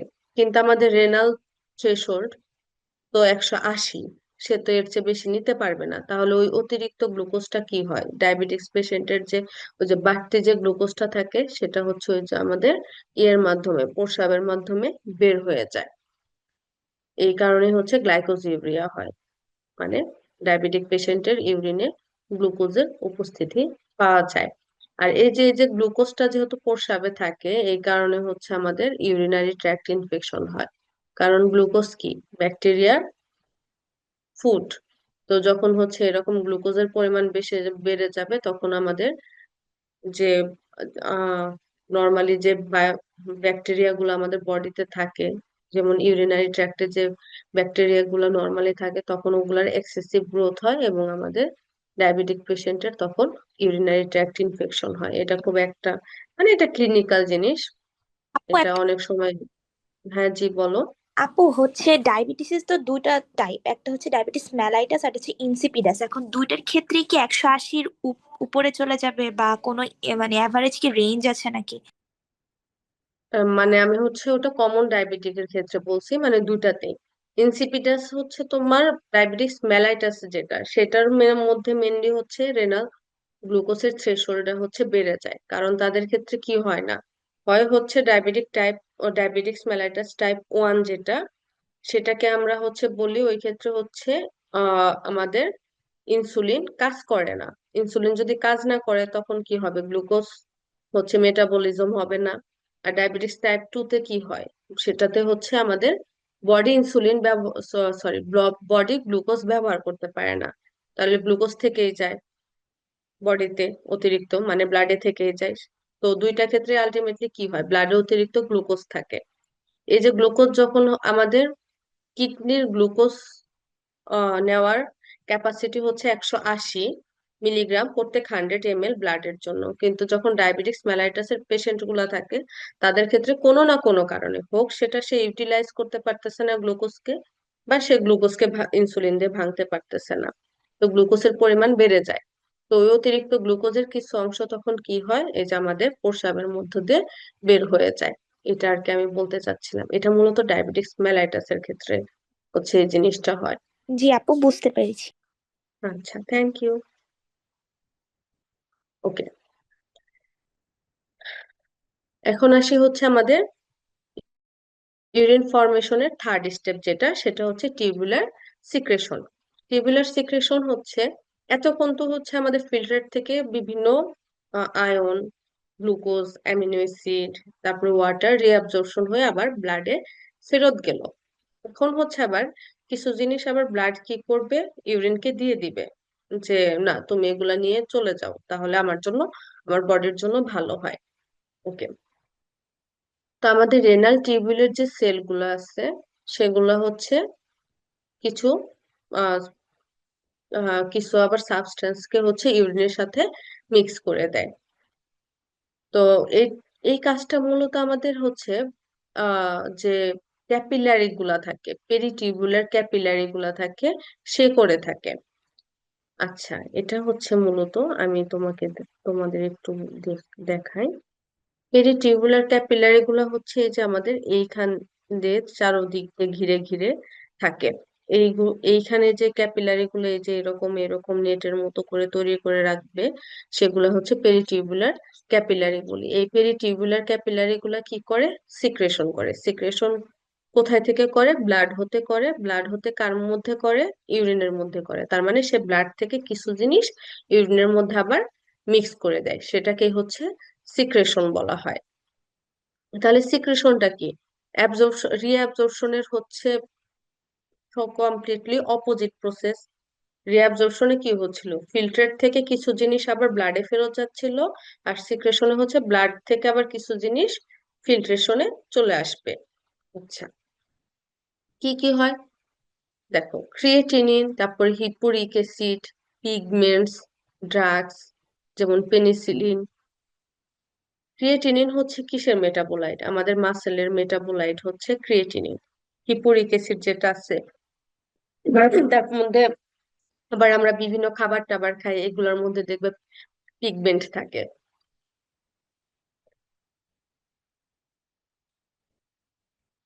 সরি, যেমন তোমরা হচ্ছে আমাদের এই যে ড্রাগন ফ্রুট, ড্রাগন ফ্রুট খাইলে দেখবা তোমার প্রস্রাবটাও লাল হচ্ছে, আবার তোমার আমাদের যে স্টুলটা থাকে সেটার কালারও চেঞ্জ হয়। কারণ এই ড্রাগন ফ্রুটে কি থাকে? প্রচুর পরিমাণে পিগমেন্ট থাকে। এই যে এই পিগমেন্ট গুলো আমাদের শরীরের কোনো কাজে লাগে না, এদের কোনো নিউট্রিয়েন্ট কোনো ভ্যালু নাই। বা আমরা যে বিভিন্ন খাবার টাবার, যেমন জর্দা খাই আমরা, যেমন মানে মিষ্টি জাতীয় খাবার, জর্দার মধ্যে কি করে আমরা জর্দার রং অ্যাড করি। তারপর আমরা বাইরের যে বিভিন্ন খাবার খাই ওগুলোর মধ্যেও কি দেওয়া থাকে? প্রচুর পরিমাণে যে কালারিং এজেন্ট দেওয়া থাকে। এগুলোর কোনো নিউট্রিশন ভ্যালু নাই, আমাদের শরীরের কোনো কাজেই লাগে না। তো আমাদের তখন হচ্ছে এগুলাকে তখন তাহলে কি করা উচিত? অযথা আমাদের বডিতে জমা করা তো দরকার নাই, তাহলে আমাদের বডির জন্য উল্টো আরো ক্ষতি হবে। তো এইসব পিগমেন্ট গুলাকে কি করে আমাদের বডি? বের করে দেয়। কিভাবে বের করে? এই যে আমাদের ব্লাড কি করে? ব্লাড হচ্ছে পেরিটিউবুলারি ক্যাপিলারিতে যে এই পিগমেন্টটাকে ব্লাড থেকে বের করে আমাদের ফিল্ট্রেটের সাথে মিশিয়ে দেয়। আচ্ছা, তাছাড়া হচ্ছে যেমন পেনিসিলিন যেটা আছে, পেনিসিলিন হচ্ছে এটাও হচ্ছে অ্যাক্টিভলি, আমরা ধরো কারো কোনো ইনফেকশন হয়েছে, সে পেনিসিলিন খাচ্ছে। তো পেনিসিলিনের কাজ করার পর বাকি এগুলারে কি করবে? অযথা তো শরীরে রেখে লাভ নাই। এই পেনিসিলিনটাও কি হয়? আমাদের এই ব্লাড থেকে সিক্রেট হয়ে ফিল্ট্রেটে মিশে, ফিল্ট্রেট থেকে মিশে তারপর প্রস্রাবের মাধ্যমে বের হয়ে যায়। ওকে। তাছাড়া হচ্ছে হাইড্রোজেন আয়ন, অ্যামোনিয়া যেগুলা থাকে, এগুলাও হচ্ছে কোথায় কোথায় সিক্রেশন হয়? আমাদের প্রক্সিমাল কনভলিউটেড টিউবুলে সিক্রেশন হয়। এটা আমি অলরেডি একটু আগেই বলছি যে হাইড্রোজেন আয়ন হচ্ছে কি, আমাদের শরীরের বিভিন্ন এসিডিক প্রসেসের কারণে প্রচুর পরিমাণে হাইড্রোজেন আয়ন তৈরি হয়। তো অবশ্যই হাইড্রোজেন আয়ন আমাদের শরীরের জন্য ভালো না। ওই অতিরিক্ত হাইড্রোজেন আয়নটাকে আমাদের প্রক্সিমাল কনভলিউটেড টিউবুল কি করে? ফিল্ট্রেটের মধ্যে সিক্রেশন করে আলটিমেটলি ইউরিনের মাধ্যমে বের করে দেয়। তারপর অ্যামোনিয়া কি? অ্যামোনিয়াও হচ্ছে একটা এক্সক্রিটরি সাবস্টেন্স, যেটা আমাদের শরীরের জন্য ভালো না, একটা টক্সিক। এটাকেও হচ্ছে আমাদের এই প্রক্সিমাল কনভলিউটেড টিউবুল ব্লাড থেকে নিয়ে ফিল্ট্রেটের সাথে সিক্রেট করে বের করে দেয়। ইউরিয়া, ইউরিয়াও হচ্ছে কি একটা আমাদের শরীরের জন্য একটা হ্যাম্পার হ্যাম্পার করতে পারে। তো এটাকেও হচ্ছে আমরা ডিফিউশন প্রসেসের মাধ্যমে অ্যাসেন্ডিং লিম্ফ, যেটা আমাদের লুপ অফ হেনরির, সেখান থেকে হচ্ছে সিক্রেট করে ফিল্ট্রেটের সাথে মিশিয়ে ইউরিনের মাধ্যমে বের করে দেয়। তারপরে potassium, hydrogen ion, ammonia, bicarbonate ion, এগুলো হচ্ছে অ্যাক্টিভ ট্রান্সপোর্টের মাধ্যমে সিক্রেশন হয়। কোথায় থেকে হয়? ডিস্টাল কনভলিউটেড টিউবুলে থেকে হয়। থেকে হয়, সরি, আমার একটু ঠান্ডা লাগছে যে কারণে একটু কাশি আসতেছে বারবার।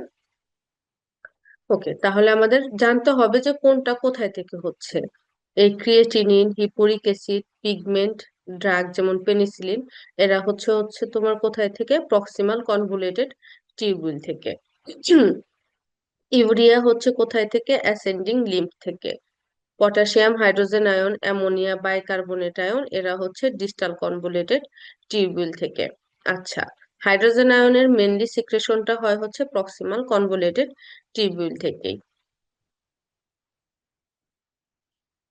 আর এই যে হাইড্রোজেন আয়ন আর অ্যামোনিয়াকে বের করে দেওয়ার মাধ্যমে মূলত আমাদের অ্যাসিড বেস যে ব্যালেন্সটা আছে মেনটেন করার, সেটা হচ্ছে হয়ে থাকে এই মাধ্যমে। অলরেডি এটা আমি আলোচনা করছি, এখন আমরা ডিটেলস জানলাম। ওকে, এখন টিউবুলার সিক্রেশন যেটা, এটা হচ্ছে আমাদের একটা মাইনর রোল, অতটা বেশি রোল রাখে না সব সময় যে আমাদের সিক্রেশন করার দরকার পড়ে তা না। যেমন আমি এখন সুস্থ আছি বা তুমি একজন সুস্থ মানুষ, তুমি তো পেনিসিলিন খাচ্ছ না, বা সারাদিনে তুমি এমন কোনো খাবারই খাও না যেটার মধ্যে এক্সট্রা কোনো পিগমেন্টেশন আছে, ওগুলা তো এখন বের করে দেওয়ার, তোমার বডিতে যে সবসময় পিগমেন্টেশন থাকবে বা পেনিসিলিন সবসময় থাকবে সেটা কিন্তু না, বা সবসময় যে অতিরিক্ত হাইড্রোজেন আয়নে থাকবে, বা আজকে তুমি যদি ফিজিক্যাল অ্যাক্টিভিটি সারাদিন অনেক কম করে থাকো তাহলে তোমার মাসেলের অ্যাক্টিভিটিও কম হয়েছে, মানে ক্রিয়েটিনিন ওই পরিমাণ ফর্মেশন হয় নাই, তাহলে সবসময় যে হচ্ছে তোমার এরকম সিক্রেশন যে হচ্ছে, সিক্রেশনের রেট, সিক্রেশন সবসময় হয় বাট সিক্রেশনের রেটটা সবসময় সেম থাকে না। তো এটা এই জন্যই হচ্ছে এটা একটা মাইনর রোল বলা হয়, কারণ এটা সবসময়ই একরকম চলে না। তুমি এখন কোনো কারণে অসুস্থ আছো, পেনিসিলিন খাচ্ছ, তখন তোমার সিক্রেশনের রেটটা বেড়ে যাবে। আচ্ছা, তো এই জন্য হচ্ছে যেহেতু এটা হচ্ছে কখনো বেশি দরকার কখনো কম দরকার, এই জন্য এটা একটা মাইনর রোল। ওকে, এখন হচ্ছে আমাদের কিডনি এভারেজে হচ্ছে 1.5 লিটার ইউরিন পার ডে হচ্ছে বডি থেকে বের করে দেয়, বাট হচ্ছে এটা কম বেশি হয়। যেমন আমরা যখন রোজার দিনে থাকি তখন বড় জোর 600 ml এর মতন ইউরিন প্রোডাকশন হয় সারাদিনে। আবার যখন বেশি বেশি পানি খাই তখন 2.5 লিটার পর্যন্ত হচ্ছে আমাদের চলে যেতে পারে। যেমন প্রচন্ড গরমে আমাদের পানি খাওয়া বেড়ে যায়, এরকম তখন হয়। আচ্ছা, এখানে হচ্ছে আমাদের ওই কিডনির, আমাদের যে নেফ্রনের ওই অংশগুলাই হচ্ছে দেখানো হয়েছে। ওকে, এখন হচ্ছে আমরা কিডনির ব্লাড ফ্লো সম্পর্কে জানবো।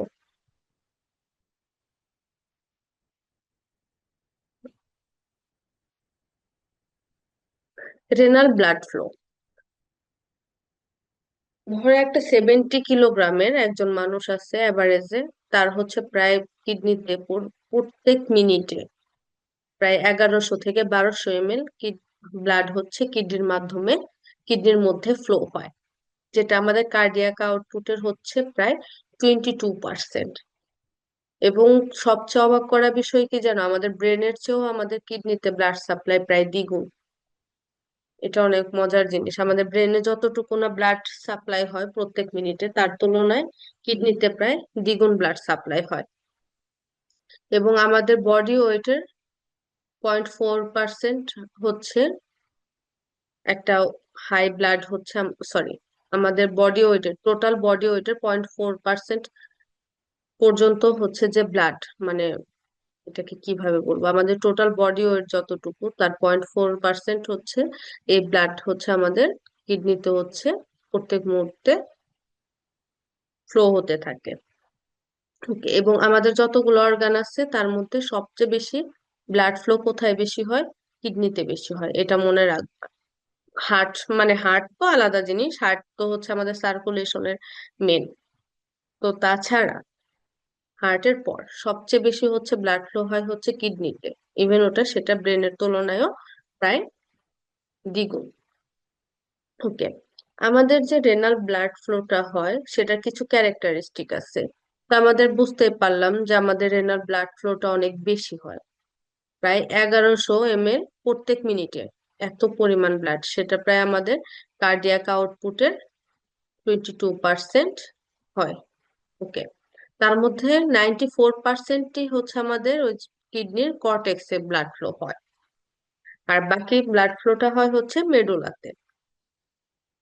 আর আমাদের যে হচ্ছে কিডনিতে হচ্ছে ক্যাপিলারি যে বেড গুলা থাকে, সেখানে যেহেতু প্রচুর পরিমাণে হচ্ছে ব্লাড আসে, তো এখানে ব্লাড যেহেতু অনেক, প্রায় 1100 ml আসতেছে, এবং আমাদের নেফ্রনের যে অ্যাপারেন্ট আর্টারিওলটা, ওইটা ওগুলা কি অনেক ছোট, তাহলে ওখানে প্রচুর পরিমাণে হাইড্রোস্ট্যাটিক প্রেসার তৈরি হয়।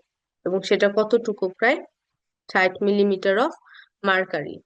ওকে, আর সবচেয়ে বেশি লো কোথায় থাকে, পেরিটিউবুলার ক্যাপিলারিতে থাকে, যেখান থেকে আমাদের সিক্রেশনটা হয়, সেখানে কতটুকু থাকে, 13 মিলিমিটার অফ মার্কারি। তাহলে আমাদের কিডনির ভিতরে সবচেয়ে বেশি প্রেসার কোথায় বেশি থাকে?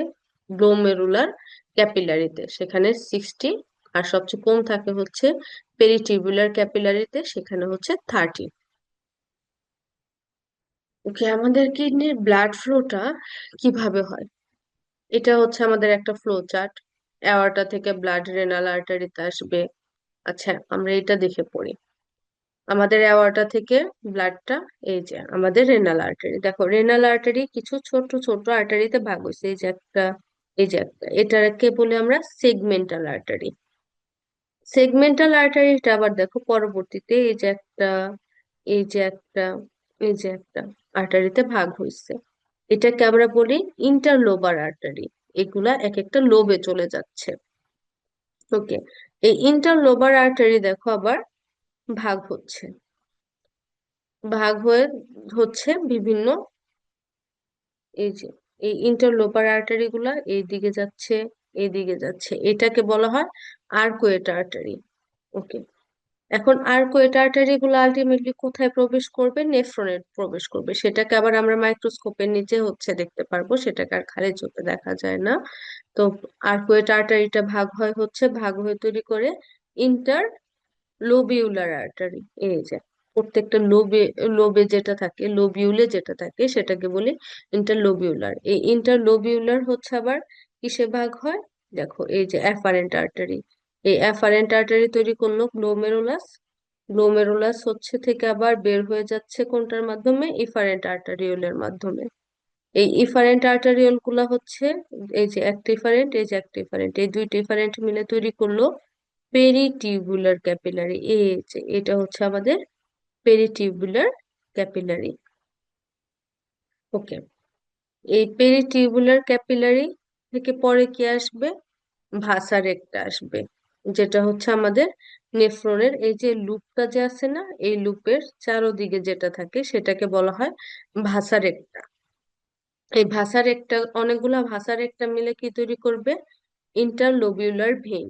তারপরে আসবে আর্কুয়েট ভেন, ইন্টারলোভার ভেন, তারপরে আবার আলটিমেটলি ইন্টারলোভার ভেন থেকে রেনাল ভেন হয়ে ইনফিরিয়র ভেনা কাভার মাধ্যমে চলে যাবে। এটা হচ্ছে আমাদের রেনাল ব্লাড ফ্লো চার্ট। তো তোমরা কি চেষ্টা করবে? এই ফ্লো চার্টটাও মনে রাখার চেষ্টা করবা এবং এই ছবিটাও আঁকানোর চেষ্টা করবা। সবচেয়ে যদি রেনাল ব্লাড ফ্লো যদি কেউ জিজ্ঞেস করে ফ্লো চার্টটা, ছবিটা আঁকিয়ে দিতে পারলে অনেক ভালো হয়। আমাদের আসার পথটা যেরকম, যাওয়ার পথে কিন্তু অনেক কিছুই দেখো। এখানে আমাদের হচ্ছে আর কুয়েটের আগে কি থাকে? ইন্টার লোবার থাকে।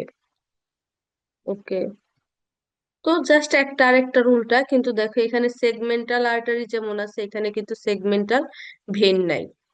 তো ইন্টারলোবার থেকে সরাসরি হচ্ছে তৈরি হয়, আমাদের রেনাল ভেন তৈরি হয়। এটা জাস্ট একটু মনে রাখলেই হয়। সম্পূর্ণ এক না, যা মানে আমাদের আর্টারি আর ভেন কি থাকে, পরস্পর একজন আর একজনকে হচ্ছে এই করে, কিন্তু আমাদের রেনাল ব্লাড ফ্লোর ক্ষেত্রে কিছুটা কিছুটা একটু আলাদা আছে, ওটা একটু মনে রাখতে হবে। ওকে, আমাদের হচ্ছে ভাসার একটা যে ব্লাড ফ্লো, এটা একটু ইম্পর্টেন্ট। আমাদের এই যে ভাসার একটা হচ্ছে, এই যে দেখো, এই যে আমাদের টিউবুলটাকে হচ্ছে একদম জড়িয়ে রাখছে না যেটা, এই যে দেখো টিউবুলের চারোদিক থেকে ছোট ছোট ছোট ছোট কিছু ব্লাড ভেসেল আছে, যেটা হচ্ছে এই টিউবুলটাকে জড়িয়ে রাখছে। এটাকে হচ্ছে আমাদের ভাসারেক্টা বলা হয়। এই ভাসারেক্টা হচ্ছে, দেখো এটা হচ্ছে মূলত কোন টিউবুলের আমাদের কোন অংশে থাকতেছে? এই প্রক্সিমাল আর হচ্ছে ডিস্টালে থাকতেছে। আমাদের প্রক্সিমাল আর ডিস্টাল কনভলিউটেড টিউবুলটা কোথায় থাকে? এই যে এই এরিয়াতে থাকে। এটা হচ্ছে কি আমাদের রেনাল মেডুলা। তো আমাদের রেনাল মেডুলাতে হচ্ছে মূলত তাহলে ব্লাড সাপ্লাই আসে কার মাধ্যমে? আমাদের এই যে এই ভাসা রেক্টার মাধ্যমে আসতেছে। ওকে, কিন্তু আমরা জানি ভাসা রেক্টায় হচ্ছে ব্লাড ব্লাড ফ্লো অনেক কম থাকে, কারণ ওইখানে প্রেশারটাও অনেক কম, মাত্র 13 থাকে। তাহলে খুব অল্প পরিমাণে হচ্ছে ব্লাড ফ্লো মেডুলাতে আমরা, সরি, মেডুলাতে মূলত ব্লাড সাপ্লাইটা পাই কার মাধ্যমে? ভাসার একটার মাধ্যমে। কিন্তু ভাসার একটা যেহেতু খুবই ন্যারো, খুবই ছোট, তার মধ্যে আবার ওইখানে প্রেসারও কম, হাইড্রোস্ট্যাটিক প্রেসার মাত্র 13, তাহলে খুব অল্প পরিমাণে ব্লাড হচ্ছে আমরা এখানে পেয়ে থাকি। তাহলে আমরা হচ্ছে মেডুলাতে ব্লাড ফ্লো কিন্তু কম, কর্টেক্সে এই জন্যই বেশি।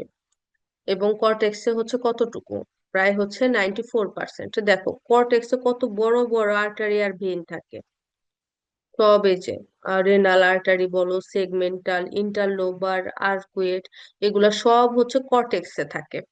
তাহলে কর্টেক্সে বড় বড় আর্টারি আর ভেইন থাকে, তাহলে কর্টেক্সে ব্লাড ফ্লো বেশি। আর মেডুলাতে হচ্ছে দেখো খুব ছোট ছোট গুলা থাকে, মূলত হচ্ছে বলতে গেলে এই ভাসার একটা গুলাই থাকে। তো এই ভাসার একটা গুলা কি অনেক ছোট ছোট, তাহলে আমাদের মেডুলাতে ব্লাড ফ্লো কি হবে, কম হবে। এবং মাত্র 6% ব্লাড ফ্লো হচ্ছে আমাদের এই মেডুলাতে হয়, আর বাকিটুকু হচ্ছে হয় কর্টেক্সে। ওকে।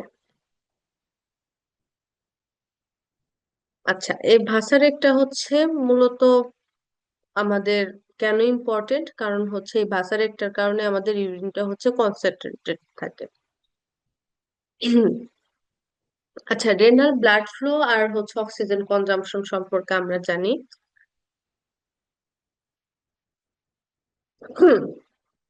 ওকে, দেখো আমাদের ব্রেনের, আমি একটু আগে বলেছিলাম ওয়েটের বেসিসে যদি আমরা ধরি, কিডনিতে প্রায় হচ্ছে আমাদের ব্রেনের তুলনায় দ্বিগুণ ব্লাড ফ্লো হয়।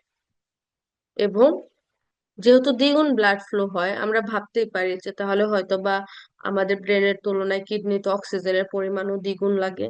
না, আমাদের ব্রেনের তুলনায় কিডনিতে প্রায় 7 গুণ বেশি অক্সিজেন দরকার পড়ে। তার মানে আমাদের সবচেয়ে বেশি অক্সিজেনের বেশি প্রয়োজন হয় হচ্ছে আমাদের কিডনিতে, প্রায় 7 গুণ। ব্রেনে যতটুকু না অক্সিজেন দরকার পড়ে প্রত্যেক মিনিটে, তার চেয়ে 7 গুণ হচ্ছে অক্সিজেন আমাদের কিডনিতে দরকার পড়ে। কেন দরকার পড়ে মেনলি তা জানো? হচ্ছে আমাদের সোডিয়াম যে রিঅ্যাবজর্পশন হয়, মনে আছে যে আমাদের ইউরিন ফরমেশনের সেকেন্ড প্রসেসে সোডিয়াম রিঅ্যাবজর্পশন হচ্ছিল। ওই সোডিয়াম রিঅ্যাবজর্পশন হওয়ার জন্য হচ্ছে আমাদের প্রচুর পরিমাণ অক্সিজেন দরকার। ওকে, এই জন্য হচ্ছে যেহেতু প্রচুর হ্যাঁ, জি। আহ যে যদি কিডনিতে সবচেয়ে বেশি অক্সিজেন দরকার হয়, ব্লাড ফ্লো দরকার হয় ব্রেনের থেকে, তাহলে মানুষ মানে এটা একটা কমন কোশ্চেন কি যে মানে যদি কিডনি ফেলার হয় তাহলে মানুষ কেন মরে যায় না, বেঁচে থাকে? আর ব্রেনে একটু প্রবলেম হলেই কেন হচ্ছে একদম মরে যায় ডিরেক্টলি? কে বলছে কিডনি ফেলোরে মানুষ মারা যায় না? কিডনি ফেলোরেই তো মানুষ মারা যায়। মানে আপু একটা কিডনি যদি ফেল করে আরেকটাতে তো মানে বেঁচে থাকতে পারে এরকম। আচ্ছা, ব্রেন তো আমাদের একটা, হ্যাঁ। কিন্তু কিডনি তো হচ্ছে দুইটা, একটা দিয়ে আরেকটা কম্পেনসেট করতে পারে এই জন্য। আর কিডনিতে তো আপু অক্সিজেন সাপ্লাইটা বেশি লাগে ব্রেনের থেকে। হ্যাঁ হ্যাঁ, 7 গুণ বেশি লাগে, Yeah. কারণ আমাদের সোডিয়াম রিঅ্যাবজর্পশন। কিন্তু তুমি যেটা বলতেছো যে হচ্ছে কিডনি ফেলোরে মারা যায় কিনা, হ্যাঁ কিডনি ফেলোরে মানুষ মারা যায়। ঠিক আছে। কিন্তু কিডনি ফেলোরের সিমটম গুলো আমরা অত সহজে হচ্ছে বুঝতে পারি না, এটা হচ্ছে কথা। তোমার আমাদের ব্রেনে যখন ব্লাড সাপ্লাইটা কমে যায়, অক্সিজেন কমে গেলে মানুষ তখন কি হয়, অজ্ঞান হয়ে পড়ে যায়। তো আমরা ধূপ করে বুঝতে পারি যে এর তো হচ্ছে অক্সিজেন পাচ্ছে না। জি ঠিক আপু। আছে। বা হুম। হচ্ছে মানুষ অনেক সময় দেখবা যে হচ্ছে অক্সিজেন কম পেলে, যেমন কূপে যারা পড়ে যায় তারা দেখ, অনেক কেউ, অধিকাংশ সময় তো মারা যায়, যারা মারা যায় না তারা বলে কি যে আমি হ্যালুসিনেশন দেখতেছিলাম। এটা কেন হয়, কারণ আমাদের অক্সিজেন ফ্লো যখন ব্রেনে কমে যায়, তখন হচ্ছে আমরা ওই যে হ্যালুসিনেশন গুলা দেখা শুরু করি। মানে তখন ব্রেনের স্টিমুলেশন গুলা হচ্ছে, সিগন্যাল গুলা হচ্ছে উল্টাপাল্টা হয়ে যায়, ঠিক মতো হয় না, কানেকশন ঠিক মতো হয় না, এই কারণে হ্যালুসিনেশন দেখি। কিন্তু আমাদের কিডনি ফেলোর যেটা, ওইটার সিমটমটা আমরা ধূপ করে বুঝতে পারি না। ব্লাডের, আমাদের ব্রেনেরটা ধূপ করে বোঝা যায়, বাট এটা হচ্ছে বুঝতে পারি না দেখে হচ্ছে আমাদেরটাই হয়, বাট দুটাতেই মানুষ মারা যায়। বুঝতে পেরেছি আপু, থ্যাংক ইউ। আচ্ছা, ওকে। তো আমাদের হচ্ছে কিডনিতে হচ্ছে কেন হাই রেট এই অক্সিজেনটা দরকার, সেটা সোডিয়াম রিঅ্যাবজর্পশনের জন্য দরকার। আচ্ছা, কোনো কারণে কিডনিতে যদি ব্লাড ফ্লো কমে যায় এবং আমাদের হচ্ছে গ্লোমেরুলার ফিল্ট্রেট রেটও তখন কমে যাবে, তখন কি হবে, সোডিয়ামের রিঅ্যাবজর্পশনটা কমে যাবে। সোডিয়ামের রিঅ্যাবজর্পশন যদি কমে যায়, তখন অক্সিজেনটাও আমাদের কম লাগবে। আচ্ছা, তাহলে আমাদের অক্সিজেনের যে রেনাল অক্সিজেন কনজাম্পশন, সেটা আলটিমেটলি কার সাথে রিলেটেড, আমাদের সোডিয়াম রিঅ্যাবজর্পশনের সাথে হচ্ছে আমাদের সম্পূর্ণ রিলেটেড। আচ্ছা, এটা একটু হচ্ছে আমি তোমাদের বলি যে কিভাবে হচ্ছে, ওকে, আমাদের যে রেনাল ব্লাড ফ্লো সেটাকে হচ্ছে আমরা কিভাবে ডিটারমাইন করি সেটা হচ্ছে আমরা একটু দেখি। আমাদের যে রেনাল আর্টারির প্রেসার আছে সেটা থেকে আমরা রেনাল ভেইনের প্রেসারটাকে হচ্ছে মাইনাস করব, এবং রেজাল্টটাকে আলটিমেটলি আমরা টোটাল রেনাল ভাস্কুলার যে রেজিস্ট্যান্স সেটা দিয়ে ভাগ করলেই হচ্ছে আমরা রেনাল ব্লাড ফ্লোর ক্যালকুলেশনটা করে থাকি। আচ্ছা, আমাদের যে আমি একটু আগে একটা কোশ্চেন করেছিলাম যে সোডিয়ামের যে রিঅ্যাবজর্পশন কেন সেটা হচ্ছে রেনাল অক্সিজেন কনজাম্পশনের সাথে রিলেটেড। আমাদের সোডিয়ামের যে হচ্ছে রিঅ্যাবজর্পশনটা হয় সেটা হচ্ছে মূলত প্রক্সিমাল টিউবুলে হয়, তারপরে মনে আছে ওই থিক অ্যাসেন্ডিং লিম্বে হয়, আর ডিস্টাল কনভুলেটেড টিউবুলে হয়। এই তিনটা জায়গায় সোডিয়ামের অ্যাবজর্পশনটা হয়ে থাকে। এবং সেটা কেন, কি কোন প্রসেসের মাধ্যমে হয়? অ্যাক্টিভ, প্রাইমারি অ্যাক্টিভ ট্রান্সপোর্টের মাধ্যমে। এই যে অ্যাক্টিভ ট্রান্সপোর্ট, এটার জন্য আমাদের এটিপি দরকার। এটিপি যখন দরকার হয় কোনো ট্রান্সপোর্টেশনের জন্য, যখন এটিপি দরকার হয় সেটাকে হচ্ছে আমরা বলি অ্যাক্টিভ ট্রান্সপোর্ট, ঠিক না? বা অ্যাক্টিভ ট্রান্সপোর্ট, ওকে। আর আমরা জানি হচ্ছে এটিপি মানে কি শক্তি, আর শক্তি উৎপাদনের জন্য কাকে দরকার? অক্সিজেন দরকার। বুঝতে পারছো তো? মানে সোডিয়াম অ্যাবজর্পশন হওয়ার জন্য, সোডিয়াম রিঅ্যাবজর্পশন হওয়ার জন্য আমাদের হচ্ছে কি দরকার? এটিপি দরকার। আর এটিপি যেহেতু দরকার, এটিপি উৎপাদন হয় কার মাধ্যমে? অক্সিজেনের মাধ্যমে। আমাদের অক্সিডেশনের মাধ্যমে তো হচ্ছে কি হয়? আমাদের শক্তি উৎপাদন হয়। তো এই জন্যই হচ্ছে আমাদের সোডিয়াম রিঅ্যাবজর্পশন হচ্ছে অক্সিজেন কনজাম্পশনের সাথে রিলেটেড, এটা মনে রাখবা। একটু আগে আমরা আলোচনা করেছিলাম যে হচ্ছে আমাদের যে সোডিয়ামটা হচ্ছে রিঅ্যাবজর্পশন হয় অ্যাক্টিভ প্রসেসের মাধ্যমে। অ্যাক্টিভ প্রসেস বলতে কি বোঝায়? যেখানে এটিপি লাগে। আর এটিপি লাগা মানে কি? অক্সিজেন লাগা, কারণ শক্তি উৎপাদন করতে আমাদের অক্সিজেনের দরকার পড়ে। ওকে। আমাদের যে রেনাল আর্টারির প্রেসারটা সেটা হচ্ছে আমাদের সিস্টেমিক যে আর্টারিয়াল প্রেসার থাকে সেটার সমানই থাকে। মানে ধরো তোমার প্রেসার যদি হচ্ছে, এখন আমি চেক করলাম 110/80 পাইলাম, তাহলে তোমার আহ এটা কি? এটা তোমার সিস্টেমিক ব্লাড প্রেসার। আর আমাদের রেনাল আর্টারি, একটু আগে যে আমরা রেনাল আর্টারিটা দেখলাম সেটার প্রেসারও হচ্ছে তোমার সেম থাকে, মানে 110, আর্টারিয়াল প্রেসারটা সেম থাকে। কিন্তু ভেনাস যে প্রেসার এটা একটু কম থাকে। কেন কম থাকে? ধরো তোমার সিস্টেমিকটা কত পাইছে? 110/80, মানে তোমার যে ভেনাস প্রেসার সেটা 80 পাইছে, কিন্তু রেনাল ভেইনের প্রেসারটা সে তুলনায় 3 থেকে 4 মিলিমিটার কম থাকবে। মানে সেক্ষেত্রে হচ্ছে 77 বা 76 হবে তোমার রেনাল ভেইনের প্রেসারটা। কেন কম হয়? কারণ আমাদের রেনাল ভেইনের হচ্ছে রেজিস্ট্যান্সটা অনেক বেশি। আর কেন হচ্ছে এই যে রেজিস্ট্যান্সটা বেশি? কারণ একটু আগে আমরা পড়ছিলাম যে আমাদের রেনাল ভেইনে হচ্ছে যে প্রেসার সেটা কি দ্বারা মেনটেন হয়? মায়োজেনিক, তারপর সিম্পেথেটিক নার্ভ, তারপরে হরমোন, তারপরে হচ্ছে বিভিন্ন রেনাল সিস্টেমের যে, যেমন রেনিন, তারপর অ্যালডোস্টেরন, তারপরে হচ্ছে এডিএস, এই বিভিন্ন হরমোন হচ্ছে কি করে? এই সব হরমোন হচ্ছে মিলে এই যে আমাদের এফারেন্ট, ইফারেন্ট, ইন্টারলোবিউলার এই সবের উপরে কাজ করে। এই কারণে এখানে রেজিস্ট্যান্স বেশি। আর রেজিস্ট্যান্স বেশি হলে হচ্ছে আমাদের, দেখো, রেজিস্ট্যান্স যেহেতু হচ্ছে এখানে বেশি, এই কারণে এখানে হচ্ছে কিছুটা প্রেসারটাও হচ্ছে কিছু কমে যায়। এটাই হচ্ছে মেন রিজন। তো তোমার সিস্টেমিক যে ব্লাড প্রেসার সেটার আর্টারিয়াল প্রেসার আর রেনাল আর্টারির প্রেসার সেম হবে, কিন্তু ভেনাস প্রেসারটা হচ্ছে 3-4 মিলিমিটার একটু কম থাকে। এটা একটু মনে রাখবা, অতটা দরকার পড়ে না, এমনি মনে রাখলে ভালো হয়। আমাদের যে রেনাল ব্লাড ফ্লোটা আছে এবং জিএফআর, এটা সবসময় কনস্ট্যান্ট থাকা লাগে। কারণ এখানে যদি ব্লাড ফ্লো যদি কনস্ট্যান্ট না থাকে, কোনো কারণে কমে যায় বা বেড়ে যায়, সেটা আমাদের শরীরের জন্য খারাপ হয়। এই যে ব্লাড ফ্লো, যাতে আমাদের একটু আগে জানছি যে হচ্ছে আমাদের রেনাল ব্লাড ফ্লো কত, 1100 ml/মিনিট।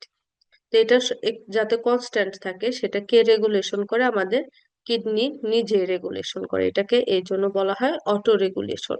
এবং আমাদের কিডনির ব্লাড ফ্লোটা হচ্ছে আর্টারিয়াল যে ব্লাড ফ্লো সেটা নর্মালি 80 থেকে 170 পর্যন্ত থাকে, এবং এইটা মেনটেন কিডনি নিজেই করে, সেটাকে বলি অটো রেগুলেশন। আচ্ছা, আমরা কিভাবে হচ্ছে রেনাল ব্লাড ফ্লোটা করব, মেজারমেন্ট করি? আমরা মূলত হচ্ছে আমাদের যে রেনাল ব্লাড ফ্লো সেটাকে হচ্ছে মেজার করি প্লাজমা ক্লিয়ারেন্স দিয়ে। কার প্লাজমা ক্লিয়ারেন্স?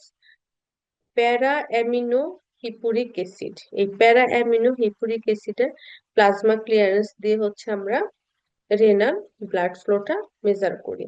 ওকে, এখন হচ্ছে আমাদের রেনাল যে ব্লাড ফ্লো সেটা রেগুলেশন হয় কি প্রসেসের মাধ্যমে? একটু আগে বললাম আমরা, অটো রেগুলেশনের মাধ্যমে। অটো রেগুলেশন মানে কি? কিডনি নিজেই এই নিজের ব্লাড ফ্লোটাকে মেনটেন করে, সেটাকে বলা হয় অটো রেগুলেশন।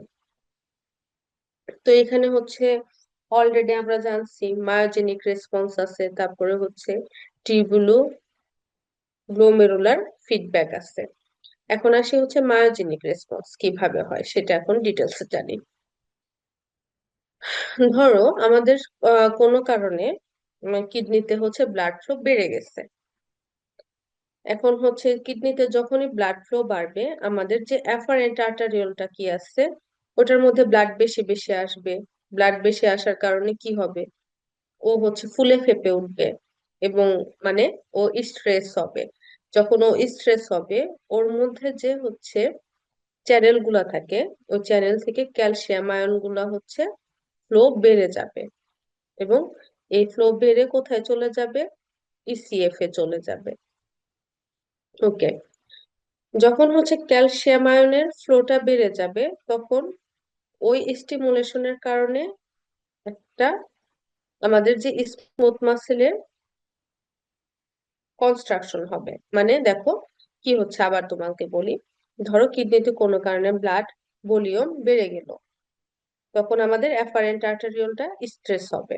অ্যাফারেন্ট আর্টারিওল যখন স্ট্রেস হবে, তখন হচ্ছে ইসিএফ থেকে ক্যালসিয়াম গুলা বের হয়ে ভিতরের দিকে, মানে আমাদের অ্যাফারেন্ট আর্টারিওলের ভিতরের দিকে চলে যাবে।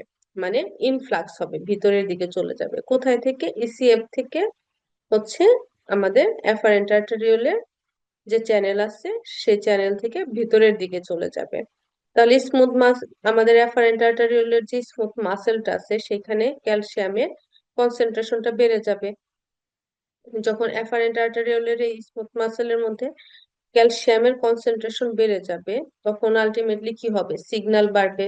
মানে হচ্ছে একটা পজিটিভ আয়ন, ক্যালসিয়াম কি পজিটিভ আয়ন, যার দুইটা হচ্ছে পজিটিভ চার্জ থাকে।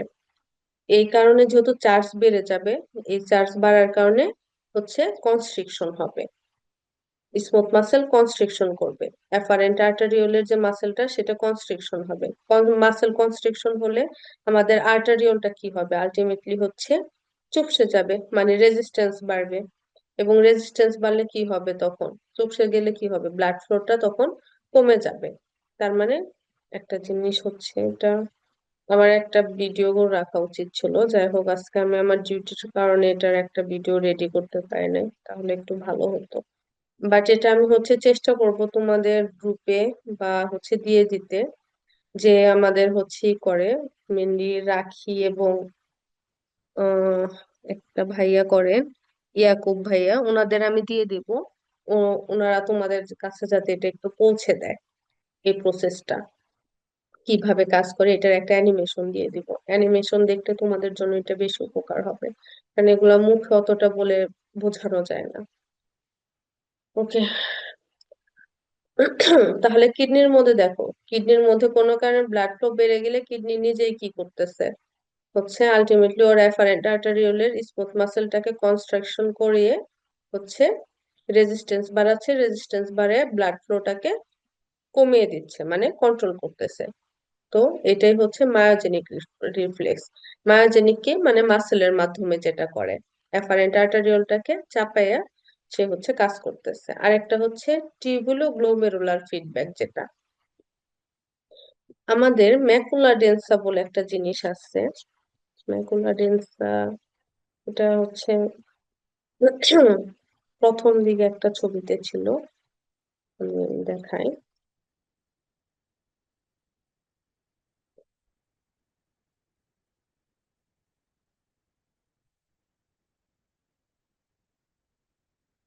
সরি, প্রথম দিকে না, এই যে আমাদের যে হচ্ছে আহ গ্লোমেরুলার টা থাকে, গ্লোমেরুলাসটা থাকে, গ্লোমেরুলাসের এই যে এই সেল, আমাদের এই যে আর্টারিওলের মধ্যে যে গ্লোমেরুলাসটা থাকে, সেখানে যে কিছুটা এই যে নীল সেলগুলা যেগুলা দেখতেছে এগুলাকে বলা হয় ম্যাকুলা ডেন্সা। এরা হচ্ছে সেনসিটিভ। কিভাবে এখন দেখো আমি বলি। এই ম্যাকুলা ডেন্সা হচ্ছে আমাদের গ্লোমেরুলার ফিডব্যাক করে, এবং ফিডব্যাক করে সে রেনার ব্লাড ফ্লোটাকে হচ্ছে কন্ট্রোল করে। আমাদের এই ম্যাকুলা ডেন্সাতে হচ্ছে সেন্সর থাকে, ওরা হচ্ছে অনেকটা সেন্সরের মতো কাজ করে। কোনো কারণে ধরো আমাদের জিএফআর বেড়ে গেল, জিএফআর বাড়া মানে কি, ব্লাড ফ্লো বাড়া। জিএফআর যখন বাড়বে তখন হচ্ছে আমাদের রেনাল টিউবুলে কি বাড়বে, সোডিয়াম ক্লোরাইডের কনসেন্ট্রেশনও বাড়বে। সোডিয়াম ক্লোরাইডের কনসেন্ট্রেশন যখনই বাড়ে তখন আমাদের ম্যাকুলা ডেন্সা হচ্ছে রিলিজ হয়। এই ম্যাকুলার ডেন্সা রিলিজ হয়ে সে কি করবে, এটিপি অ্যাডিনোসিন ট্রাইফসফেট থেকে একটা ফসফেটকে হচ্ছে আলাদা করে দিবে। এই যে যখন হচ্ছে এটিপির থেকে এই অ্যাডিনোসিনটা বের হয়ে যাবে, তখন আমাদের অ্যাফারেন্ট আর্টারিওলের হচ্ছে কনস্ট্রিকশন হবে। যেহেতু সে শক্তি হচ্ছে করতেছে, তখন সে কনস্ট্রিকশন হবে। এই এটিপির ভাঙার ফলে ওর রেসপন্সটা হবে কি, ও হচ্ছে কনস্ট্রিক্টেড হয়ে যাবে। আর কনস্ট্রিক্টেড হয়ে গেলে কি হবে, ব্লাড ফ্লো আলটিমেটলি কমে যাবে। এবং ব্লাড ফ্লো কমা মানে কি, জিএফআরও কমে যাওয়া। ব্লাড যেহেতু কম পাচ্ছে তখন তো গ্লোমেরুলার ফিল্ট্রেশন রেটও কমে যাবে। ওকে। আবার ধরো কোনো কারণে হচ্ছে আমাদের গ্লোমেরুলার ফিল্ট্রেশন রেট বেড়ে গেল, সরি কমে গেল, মানে জিএফআর কমে যাও কখন যাবে, যখন হচ্ছে আমাদের ব্লাড ফ্লো কমে যাবে। তো ব্লাড ফ্লো কমে গেছে, এই কারণে আমাদের জিএফআর কমে গেছে। জিএফআর কমে যাওয়া মানে কি, আমাদের সোডিয়াম ক্লোরাইডের কনসেন্ট্রেশনটাও কমে যাওয়া। সোডিয়াম ক্লোরাইডের কনসেন্ট্রেশন কমে গেলে তখন আমাদের ম্যাকুলা ডেন্সা সেন্স করতে পারে এ সোডিয়াম কনসেন্ট্রেশন তো কমে গেছে, তখন সে কি করবে, রিলিজ হয়ে যাবে। রিলিজ হয়ে কাকে জানাবে, কি করবে, প্রোস্টাগ্ল্যান্ডিন ই টু, ব্র্যাডিকাইনিন আর রেনিনকে জানাবে। এবং এই প্রোস্টাগ্ল্যান্ডিন ই টু, ব্র্যাডিকাইনিন আর রেনিন তখন কি করবে, আমাদের অ্যাফারেন্ট আর্টারিওলটাকে হচ্ছে ডায়ালেট করে দিবে। ডায়ালেট করে দিলে কি হবে, বেশি বেশি ব্লাড ফ্লো হচ্ছে, বেশি বেশি ব্লাড আর কি হচ্ছে আর্টারিওলের ভিতরে চলে আসবে, মানে ব্লাড ফ্লো বেড়ে যাবে। আর ব্লাড ফ্লো বেড়ে গেলে কি হবে, আমাদের জেফারটা আবার বেড়ে যাবে। ওকে। তাহলে ম্যাকুলার ডেন্সা হচ্ছে এইভাবে কি করতেছে, ব্লাড ফ্লোটা রেগুলেশন করতেছে। দেখো এই যে দুইটা প্রসেসে যে হয়েছে, এখানে হচ্ছে আমাদের কিডনি কিভাবে করছে, নিজের মধ্যে থেকে নিজে করছে না। সে মায়োজেনিক রেসপন্সটা করছে হচ্ছে তার অ্যাফারেন্ট আর্টারিওল, কিডনির মধ্যে যে অ্যাফারেন্ট আর্টারিওল থাকে তার স্মুথ মাসেল দিয়ে রেজিস্ট্যান্স বাড়াইছে। আর যেটা হচ্ছে ম্যাকুলার ডেন্সা দিয়ে করছে সেটা হচ্ছে কি, এই ম্যাকুলা ডেন্সা কোথায় থাকে, তার গ্লোমেরুলাসে থাকে। এটাও কি, গ্লোমেরুলাসও কি কিডনির নিজের পার্ট। তার মানে কি, নিজে থেকেই হচ্ছে নিজেই হচ্ছে নিজের ব্লাড ফ্লো মেনটেন করতেছে। এই জন্য এই দুইটা প্রসেসটাকে আমরা কি বলি, অটো রেগুলেশন। মানে কিডনি কি করতে পারে, নিজের ব্লাড ফ্লো নিজে মেনটেন করে। কোনো কারণে যদি হচ্ছে আমাদের ওই 1100 ml পার আওয়ারের, sorry per minute renal blood flow যেটা, সেটার চেয়ে বেশি হয়, তখন সে হচ্ছে যে এই প্রসেসের মাধ্যমে আবার হচ্ছে ব্লাড ফ্লোটা কমিয়ে 1100 আনবে। আবার কোনো কারণে 1100 ml এর চেয়ে যদি কম হয়, তখন আবার এই প্রসেসের মাধ্যমে সে বাড়ায় এইখানে নিয়ে আসবে। ওকে। ইউরিন ফরমেশন তো অলরেডি আমরা জানছি। এখন আমাদের যে একটা টপিকস বাদ আছে, সেটা হচ্ছে আমাদের জিএফআর। জিএফআর এর ফুল ফর্ম কি, গ্লোমেরুলার ফিল্ট্রেশন রেট, যেটাকে আমরা জিএফআর বলি। ওকে। এখন হচ্ছে এটা মূলত একটা আমাদের যে প্রথমে একটা ডেফিনেশন জিজ্ঞেস করে আমাদের, এটা ভাইভাতেও জিজ্ঞেস করবে, তারপর অনেক সময় অস্কিতেও থাকে, আর রিটেনে তো থাকে। তো তখন বলবা the rate at which plasma is filtered by the kidney glomeruli, অর্থাৎ কিডনির যে হচ্ছে আমাদের গ্লোমেরুলাস থাকে, গ্লোমেরুলাসে প্রত্যেক মিনিটে যে রেট অনুযায়ী প্লাজমাটা হচ্ছে ফিল্ট্রেট হয়, প্রত্যেক মিনিটে যতটুকু প্লাজমা ফিল্ট্রেট হয় সেটাকে হচ্ছে গ্লোমেরুলার ফিল্ট্রেশন রেট বলা হয়। প্রত্যেক মিনিটে আমাদের কতটুকু প্লাজমা ফিল্ট্রেশন হয়? 125। তো ডেতে নিলে কতটুকু? প্রায় 180 লিটার। ওকে, মানে মোট কথা এটাই, আমাদের প্রত্যেক মিনিটে আমাদের গ্লোমেরুলাস যতটুকু প্লাজমাকে ফিল্ট্রেট করে ফিল্ট্রেশনে মানে ফিল্ট্রেট করতে পারে সেটাকে হচ্ছে বলা হয় গ্লোমেরুলার ফিল্ট্রেশন রেট। এবং নর্মালি হচ্ছে কতটুকু করে আমাদের প্রত্যেক মিনিটে? 125 ml। তাহলে দিনের ডেতে যদি হিসাব করে তাহলে 180 লিটার। তাহলে বোঝো আমাদের কিডনি কি পরিমাণ কাজ করে, প্রায় দিনে 180 লিটার প্লাজমাকে সে ফিল্ট্রেট করে, ফিল্ট্রেট করে এই যে আমাদের এক্সরে শরীর থেকে অপ্রয়োজনীয় টক্সিন এগুলাকে বের করে দেয়। আচ্ছা, আমাদের প্লাজমা ভলিউম হচ্ছে একজন ইয়াং অ্যাডাল্ট, 70 কেজির একটা ইয়াং অ্যাডাল্ট এভারেজে ধরে 3 লিটার থাকে প্রায় প্লাজমা ভলিউম। আচ্ছা, তাহলে দিনে প্রায় 60 বার এই ব্লাড গুলাকে আমাদের কিডনি কি করে? পরিষ্কার করে। মানে আমাদের শরীরের যে হচ্ছে ব্লাড যতটুকু আছে সেই ব্লাডটাকে সে দিনে প্রায় 60 বারের মতো হচ্ছে কি করে? পরিষ্কার করে। কত ভালো কাজ করতেছে দেখছো। এখন আসি কি কি ফ্যাক্টর আছে যেগুলা জিএফআর কে হচ্ছে এফেক্ট করে। প্রথমে আসে হচ্ছে জিএফআর মানে কি? ফিল্ট্রেশন। ফিল্ট্রেশন কার হয়? ব্লাডের হয়। তাহলে আমাদের ব্লাড কিডনিতে কতটুকু ব্লাড ফ্লো আসতেছে সেটার উপর আমাদের জিএফআরটা হচ্ছে কি করবে? ডিপেন্ড করবে। তারপরে হচ্ছে একটু আগে আমরা হচ্ছে শুরুতেই বলছিলাম যে আমাদের যে গ্লোমেরুলাসে যে প্রচুর পরিমাণে ব্লাড আসে সেটা হচ্ছে মূলত ফিল্ট্রেট হয়ে বোমেন্স ক্যাপসুলে কেন আসে? হাইড্রোস্ট্যাটিক প্রেসার কারণে আসে। ক্যাপিলারি হাইড্রোস্ট্যাটিক প্রেসার সেটা কতটুকু ছিল মনে আছে? 60 মিলিমিটার মার্কারি। এবং সেটার উপরেও হচ্ছে কি করবে? আমাদের এই জিএফআরটা হচ্ছে ই করে, ওকে এফেক্ট করে। এবং আমাদের ক্যাপসুলার হাইড্রোস্ট্যাটিক প্রেসার কতটুকু ছিল? 30। তো সেটার উপরেও হচ্ছে আমাদের জিএফআরটা এফেক্ট করে। তাছাড়া আরো কি আছে? অনকোটিক প্রেসার, তারপরে হচ্ছে আমাদের গ্লোমেরুলার যে হচ্ছে ক্যাপিলারি থাকে তার পারমিয়াবিলিটি, তার পারমিয়াবিলিটিতে চেঞ্জ হলে কি হবে? এই যে আয়ন বা বিভিন্ন বস্তু অ্যাবজর্পশন বা সিক্রেশন হতে পারবে না। এতে হচ্ছে কি হতো? ফিল্ট্রেশনেরও হচ্ছে চেঞ্জ আসবে। তাছাড়া হচ্ছে আমাদের ফিল্ট্রেশনের সারফেস এরিয়া, ধরো আহ কোনো একটা কিডনিতে কিছু কারণে 5-6টা নেফ্রনের আহ মরে গেছে বা ক্ষতি হয়েছে বা কোনো জীবাণু এসে মেরে ফেলছে। যেহেতু তার হচ্ছে নেফ্রনের সংখ্যা কমে গেছে, তার মানে কি? তার সারফেস এরিয়া কমে গেছে। তো নেফ্রনের সংখ্যা কমে যাওয়া মানে কি? তার হচ্ছে ফিল্ট্রেশন করার ক্ষমতাও কমে যাওয়া।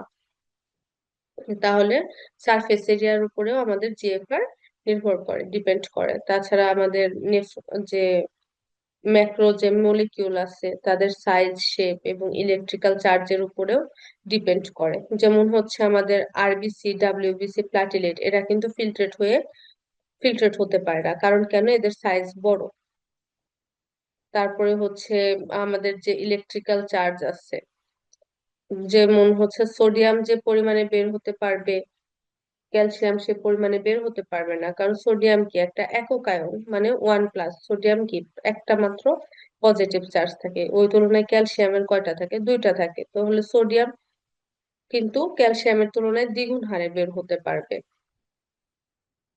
ওকে, তাহলে এগুলো হচ্ছে আমাদের ফ্যাক্টর যেগুলোর উপরে আমাদের জিএফআর ডিপেন্ড করে।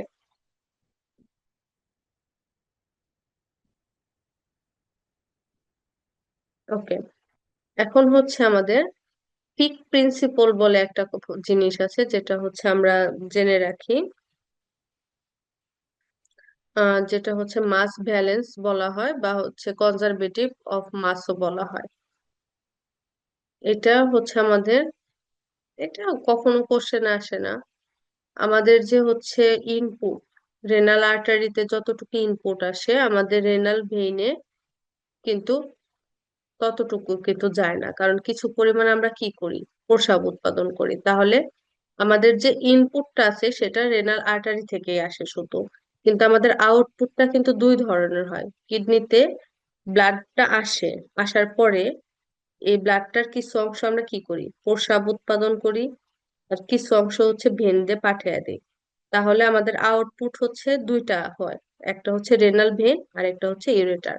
তাহলে ইনপুটটা হচ্ছে রেনাল আর্টারি থেকে আসে, আর আউটপুটটা হচ্ছে রেনাল ভেন প্লাস ইউরেটার, মানে কিছু হচ্ছে প্রস্রাব আর কিছু হচ্ছে ভেন, এই দুইটা মিলে হচ্ছে আমাদের আউটপুটটা হয়। ওকে, তো হচ্ছে আমাদের এটা একটু মনে রাখবা যে হচ্ছে আমাদের যে ফিক্সড প্রিন্সিপল, এটা হচ্ছে মাস ব্যালেন্স বা কনজারভেশন অফ মাস বলা হয়। মানে আমাদের যতটুকু ব্লাড কিডনিতে আসবে, ধরো 100 ml ব্লাড আসলো কিডনিতে, তার মধ্যে 20 ml ইউরিনে যদি ইউরিন উৎপাদন হয়, বাকি 80 ml হচ্ছে এই যে রেনাল ভেনদের চলে যাবে। তো এই 80 আর 20 মিলে কত হইলো, সেই 100ই হইলো। তো কখনো হচ্ছে দেখো, এখানে রেনাল আর্টারিতে 100 ml ব্লাড আসবে, কিন্তু হচ্ছে এখানে ধরে 21 ml প্রস্রাব উৎপাদন হলো, আর এখানে হচ্ছে 82 ml হচ্ছে রেনাল ভেনদের চলে গেল। তাহলে 82 আর হচ্ছে 22 কে হচ্ছে যদি আমরা যোগ করি কত হয়, 104 হয়। সেটা কখনোই পসিবল না। যা আসবে সেটাই হচ্ছে দুই ভাগে ভাগ হবে, একটা হচ্ছে ইউরিন আর একটা হচ্ছে রেনাল ভেনাস ফ্লো। ওকে, এটাকে হচ্ছে মাস ব্যালেন্স বা কনজারভেশন অফ মাস বলা হয়। ওই সেম কথা আমরা জানি যে হচ্ছে এনার্জি কখনো প্রডিউসও হয় না নতুন করে, বা নতুন করে কোনো ইয়ে হয় না, ধ্বংসও হয় না। তো আমাদের এই যে যতটুকু ব্লাড ফ্লো আসবে, ততটুকু ব্লাড ফ্লোই হচ্ছে কি হবে, কিছুটা ইউরিনে পরিণত হবে, কিছুটা ভেনাস ফ্লোতে চলে যাবে। এটাই হচ্ছে কনজারভেশন হচ্ছে মাসটা, এটাকে হচ্ছে বলা হয় ফিক্স প্রিন্সিপল। ওকে, আচ্ছা। এখন আসে হচ্ছে রেনাল ক্লিয়ারেন্স। রেনাল ক্লিয়ারেন্স হচ্ছে কি বোঝায়, মূলত হচ্ছে রেনাল ক্লিয়ারেন্স হচ্ছে একটা সাবস্টেন্স। আমাদের রেনাল, আমাদের যে শরীরে যতগুলো হচ্ছে মেটাবোলাইটস বা টক্সিন থাকে, বা যেগুলো আমাদের শরীরের জন্য দরকার হয় না, সেগুলোকে আলটিমেটলি ক্লিয়ার কে করে, রেনাল রেনাল সিস্টেম করে। তো এই যে ওরা হচ্ছে কি রেটে ক্লিয়ার হচ্ছে আমাদের বডি থেকে, কি পরিমাণ প্রত্যেক ইয়েতে চলে যাচ্ছে প্রত্যেক একটা নির্দিষ্ট সময়ে, সেটাকে রেনাল ক্লিয়ারেন্স বলা হয়। তো renal clearance of A substance can be defined as volume of plasma from which that substance is completely remove. ধরো তুমি আজকে উম ধরো যেমন একটা ক্লিয়ারেন্স, একটা সাবস্টেন্স ধরে কোনো কারণে তুমি আজকে ড্রাগন খাইছো, একটা যে ড্রাগনটা খাইছো সেখান থেকে তুমি মোট 100 গ্রাম হচ্ছে পিগমেন্ট পাইছো। ওই যে ড্রাগনের যে হচ্ছে কালারটা থাকে, কালারিং সাবস্টেন্সটা থাকে, সেটা 100 গ্রাম ছিল। এই যে এই 100 গ্রামকেই হচ্ছে তোমার কি করতে হবে, শরীর থেকে বের করতে হবে। এই 100 গ্রাম পিগমেন্টটাকে বের করার জন্য আমাদের যতটুকু প্লাজমার দরকার হয়েছে সেটাই হচ্ছে এই পিগমেন্টের জন্য। ওই ধরো হচ্ছে আমাদের এই 100 গ্রাম ড্রাগনটাকে বের করার জন্য আমাদের প্রায় উম 60 ml প্লাজমার দরকার হয়েছে, সরি 60 লিটার প্লাজমার দরকার হয়েছে। তাহলে এই 100 গ্রাম পিগমেন্টের, টোটাল 100 গ্রাম পিগমেন্টটাকে আমাদের বডি থেকে সম্পূর্ণরূপে বের করতে আমাদের প্লাজমাকে দরকার হয়েছে 60 লিটার। তাহলে এই পিগমেন্টের রেনাল ক্লিয়ারেন্স কত, 60 litre.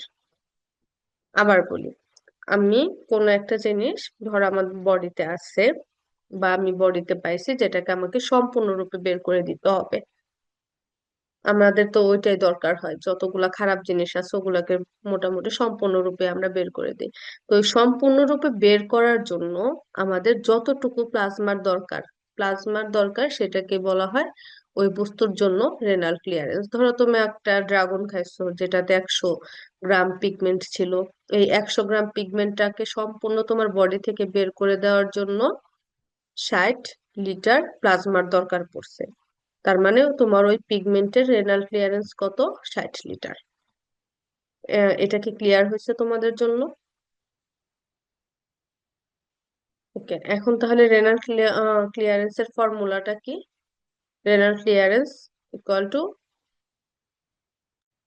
urine concentration of this substance into urine flow rate by plasma concentration of this substance। এটা হচ্ছে আমাদের রেনাল ক্লিয়ারেন্সের ফর্মুলাটা, এটা একটু মনে রাখতে হবে।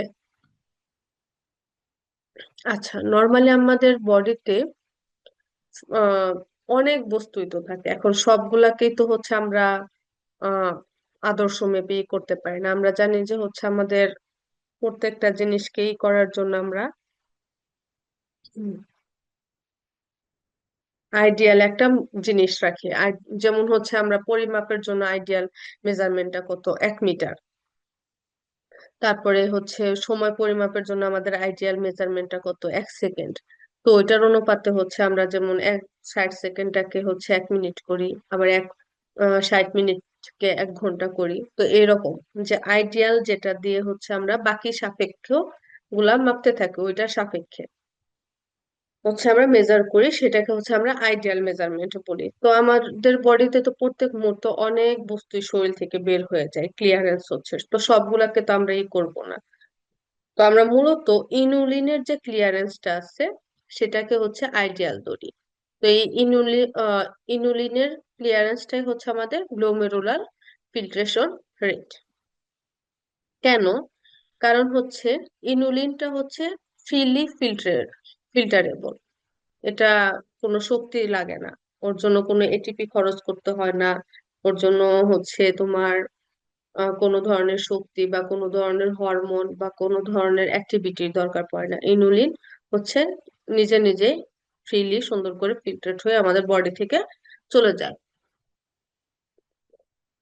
এবং এটা হচ্ছে সিক্রেশনও হয় না, আবার রিঅ্যাবজর্পশনও হয় না। আমার মনে আছে একটু আগে যে ইউরিন ফর্মেশনে সোডিয়াম, পটাশিয়াম, অ্যামোনিয়া এরা কি হচ্ছিল, একবার সিক্রেশন হচ্ছিল আবার হচ্ছে, সরি, একবার রিঅ্যাবজর্পশন হচ্ছিল আবার পরে যে সিক্রেশন হচ্ছিল।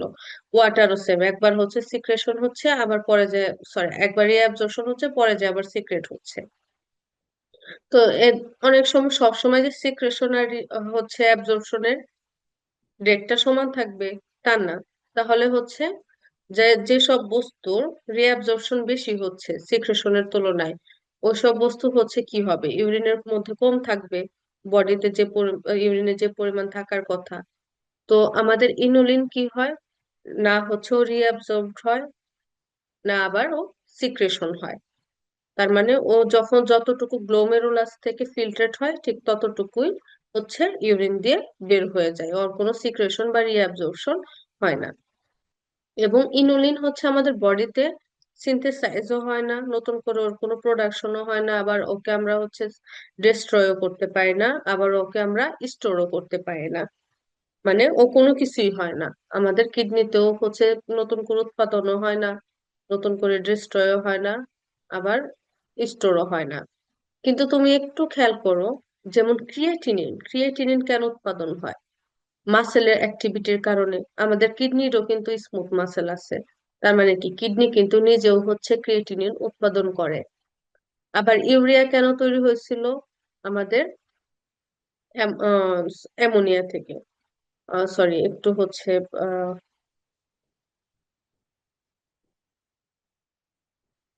আচ্ছা, ইউরিয়া হচ্ছিল আমাদের অ্যামিনো অ্যাসিড মেটাবলিজমের কারণে। আমাদের কিডনিরও তো হচ্ছে নিজস্ব কি থাকে, বিভিন্ন প্রোটিন থাকে, যেহেতু ওর মাসেল আছে, তো ওর হচ্ছে নিজস্ব প্রোটিন থাকে, মানে অ্যামিনো অ্যাসিড থাকবে। যেমন ও রেনিন তৈরি করে, বিভিন্ন হরমোন তৈরি করে। তো ওর মধ্যেও কি অ্যামিনো অ্যাসিড আছে, সেগুলোর মেটাবলিজমের কারণে কি হয়, ইউরিয়া উৎপাদন হয়। তার মানে কি ইউরিয়াও কিন্তু কিডনিতে উৎপাদন হচ্ছে। ক্রিয়েটিনিনও কিন্তু আমাদের কিডনিতে উৎপাদন হয়। কিন্তু ইনুলিন এমন একটা জিনিস, এটা হচ্ছে কখনো কিডনিতে উৎপাদনও হয় না, ডিস্ট্রয় হয় না, বা কিডনিতে কোনো কারণে এটাকে আমরা স্টোরও করতে পারি না। এবং এটা হচ্ছে নন টক্সিক, এবং এটার কনসেন্ট্রেশন প্লাজমাতেও যতটুকু, ইউরিনেও ততটুকু। এই জন্য হচ্ছে আমরা ইনুলিনকে হচ্ছে কি করি, আইডিয়াল হিসাবে ধরে নিয়ে গ্লোমেরুলার ফিল্ট্রেশন রেটটাকে ক্যালকুলেশন করি। তাহলে হচ্ছে সব মিলিয়ে আমাদের যে রিজন গুলা দেখলাম তার মধ্যে ইনুলিনই সবচেয়ে আইডিয়াল। এই কারণে ও হচ্ছে হাইয়েস্ট স্ট্যান্ডার্ডে আছে, এবং ও ক্লিয়ারেন্সটাই হচ্ছে হাইয়েস্ট অ্যাকুরেট।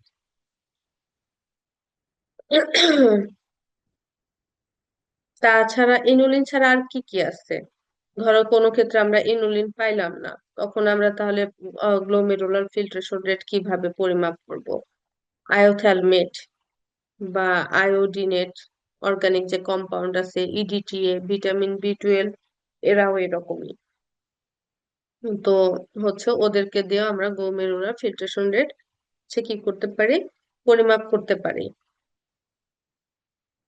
কিন্তু নর্মালি কেন হচ্ছে ওদের ব্যবহার করি না, কারণ হচ্ছে ওদের ইন্ট্রাভেনাসলি ইনফিউজ করা যায়, তারপরে ব্লাডারে হচ্ছে ক্যাথেরাইজ করা যায়, বা হচ্ছে ইনকনভিনিয়েন্ট।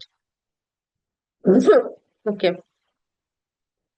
এখন হচ্ছে আমাদের যে ক্রিয়েটিনিন, ক্রিয়েটিনিনটা হচ্ছে আহ, আমাদের যে ক্রিয়েটিনিন ক্লিয়ারেন্সটা কেন হচ্ছে জিএফআর এর সাথে হচ্ছে ইউজ করা হয়, কারণ আমাদের ক্রিয়েটিনিনের ক্লিয়ারেন্সটা হচ্ছে, ফর্মুলা হচ্ছে আহ এটা, যেটা হচ্ছে আমাদের নর্মালি মাসেল যে ক্রিয়েটিনিন, বডির ক্রিয়েটিনিন সমান সমান urine creatinine into urine volume by আমাদের আহ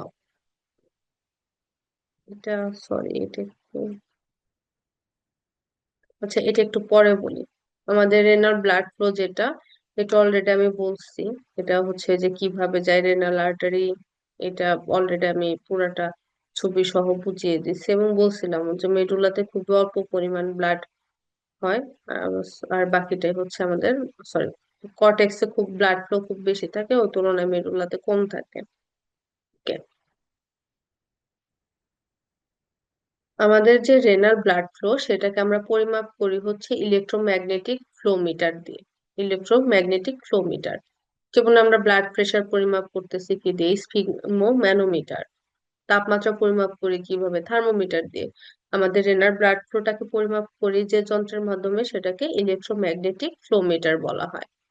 তো আমাদের রেনাল ব্লাড ফ্লো সমান সমান কত, amount of given substance taken by kidney per unit time by arteriovenous diff to substance across the organ.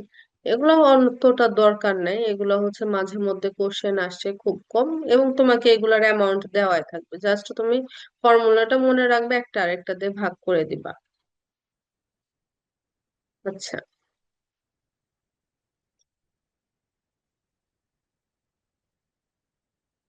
এগুলা হচ্ছে যে জিনিসগুলো বলা হয়েছে, এটা আমরা হচ্ছে যখন আমাদের 11 তারিখের যে লেকচারটা আছে, সেটা যখন হচ্ছে করতে পারবো, তখন আমরা এটা ভালোটা বুঝতে পারবো।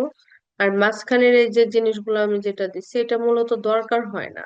এটা আমি একটু, এটা মূলত আমাদের যখন ক্লিনিক্যাল ফিফথ ইয়ারে উঠি তখন দরকার পড়ে, বাট এখন দরকার নেই। তো ওই দুইটা স্লাইড তোমরা ইয়ে করতে পারো।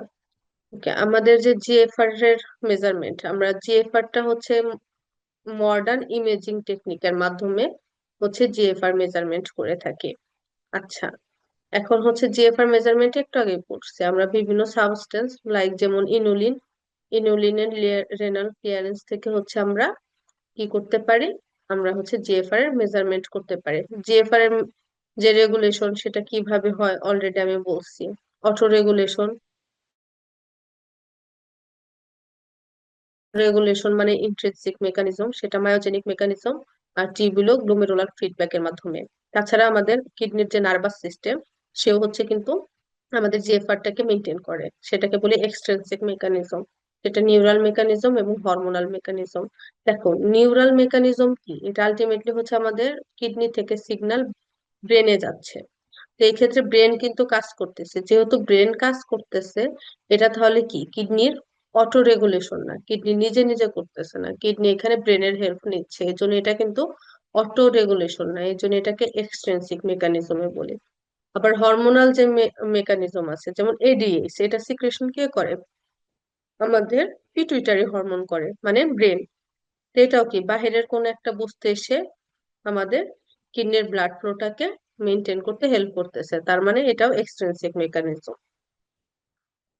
অলরেডি আমি মায়োজেনিক মেকানিজম অনেক ভালো করে তোমাদের বুঝিয়ে দিচ্ছি। এটা এখানে যে করবে, যে কোনো কারণে ব্লাড প্রেশার বেড়ে গেলে আমাদের যে আর্টারিওলের স্মুথ মাসেলটা আছে সেটা হচ্ছে স্ট্রেস হয়ে যায়, তখন হচ্ছে কি হবে, তার থেকে ক্যালসিয়াম যে আয়নটা আছে সেটা স্মুথ মাসেলের ভিতরে ঢুকে যাবে, এবং ক্যালসিয়ামের পরিমাণ যখন আমাদের স্মুথ মাসেলের বেড়ে যাবে তখন হচ্ছে আমাদের ভেসো কনস্ট্রিকশন হবে। আর জাক্সটা গ্লোমেরুলার অ্যাপারেটাস আমাদের কি থাকে, ম্যাকুলা ডেন্সা থাকে, সে কি করে আমাদের জিএফআর এর পরিমাণটাকে সেন্স করতে পারে। কোনো কারণে যদি জিএফআর কমে যায় তখনও সে বুঝতে পারে, আবার বেড়ে গেলে তখনও সে বুঝতে পারে। ওকে, এখানে হচ্ছে সেগুলাই আবার আলোচনা করা হয়েছে। সো এটাই আর কি, আর কোনো কিছুই নয়। Auto regulation. এখন আসি হচ্ছে এক্সট্রিনসিক যে হচ্ছে মেকানিজমটা ছিল, তার মধ্যে নিউরাল মেকানিজমটা একটু মনে রাখতে পারো। ধরো কোনো কারণে আমাদের শরীরে ব্লাড প্রেশার কমে গেল, আমাদের ব্লাড প্রেশার কমে গেলে আমাদের যে ব্লাড ভেসেল গুলো আছে, আর্টারি এবং ভেনাসে, সেখানে ব্যারো রিসেপ্টর গুলা থাকে। ব্যারো রিসেপ্টর গুলা হচ্ছে কি করে, আলটিমেটলি হচ্ছে বুঝতে পারে যে ব্লাড প্রেশার কমে গেছে, মনিটর করে। ব্যারো রিসেপ্টর গুলো আমাদের ব্লাড প্রেশারটাকে মনিটর করে, যখন ব্লাড প্রেশার কমে যাবে তখন ব্যারো রিসেপ্টর বুঝতে পারবে যে ব্লাড প্রেশার কমে গেছে, তখন সে কি করবে, সিম্প্যাথেটিক নার্ভকে হচ্ছে খবর দিবে। এবং সিম্প্যাথেটিক নার্ভ যখন জানবে যে ব্লাড প্রেশার কমে গেছে তখন সে তার অ্যাক্টিভিটিটাকে বাড়ায় দিবে। সিম্প্যাথেটিক অ্যাক্টিভিটি যখন বেড়ে যাবে তখন তিনটা কাজ হবে। প্রথমত হচ্ছে সিম্প্যাথেটিক অ্যাক্টিভিটি বেড়ে গেলে আমাদের হচ্ছে কার্ডিয়াক মাসেল হচ্ছে কি করবে, কার্ডিয়াক আউটপুটটাকে বাড়ায় দিবে। তাছাড়া আবার সিম্প্যাথেটিক অ্যাক্টিভিটি যখন বেড়ে যায় তখন আমাদের ভেসো কনস্ট্রিকশন হয় অ্যাফারেন্ট আর্টারিওলের। অ্যাফারেন্ট আর্টারিওলের ভেসো কনস্ট্রিকশন হলে কি হবে, মানে অ্যাফারেন্ট আর্টারিওল চেপে যাচ্ছে, তো এই আলটিমেটলি জিএফআরটাও কি হবে, কমে যাবে। জিএফআর কমে গেলে কি হবে, ইউরিন প্রোডাকশন কমে যাবে। ইউরিন প্রোডাকশন কমে যাওয়া মানে কি, ইউরিন প্রোডাকশন কম না মানে ইউরিনে পানির পরিমাণ কম, তার মানে সেই পানিটা কোথায় যাচ্ছে, বেশি বেশি রিঅ্যাবজর্ব হয়ে আমাদের ব্লাডে মিশে যাচ্ছে, তার মানে ব্লাডে পানির পরিমাণ বেড়ে গেছে। ব্লাডে পানির ভলিউম বাড়া মানে কি, ব্লাড ভলিউম বাড়া, আর ব্লাড ভলিউম বাড়া মানে কি, ব্লাড প্রেশার বাড়া। তার মানে যে কোনো কারণে প্রেশার কমে গেলে আলটিমেটলি এইভাবে আবার প্রেশার বেড়ে নর্মালে চলে আসে। আবার সিম্প্যাথেটিক অ্যাক্টিভিটির কারণে কি হয়, আমাদের যে স্কিন আছে, জিআই ট্র্যাক আছে, ওইখানেও ভেসো কন্ট্রিকশন হয়। ভেসো কন্ট্রিকশন যখন হবে তখন কি হবে, আমাদের আদার্স যে অর্গান ওগুলাতে হচ্ছে পেরিফেরাল রেজিস্ট্যান্স বেড়ে যাবে। আলটিমেটলি এগুলাও কি করবে, আমাদের ব্লাড ভলিউমটাকে হচ্ছে বাড়িয়ে দিবে, এবং ব্লাড ভলিউম বাড়লে কি হবে, আমাদের ব্লাড প্রেশার বেড়ে যাবে। এটা আমাদের 11 তারিখের যে লেকচার আছে সেখানে হচ্ছে আমাদের বিশেষ করে হচ্ছে যে হরমোনাল অ্যাক্টিভিটি গুলা, রেনিন অ্যান্ড রেনিন সিস্টেম, তারপরে এডিএস সিস্টেম, এগুলো আমরা ভালো করে শিখবো।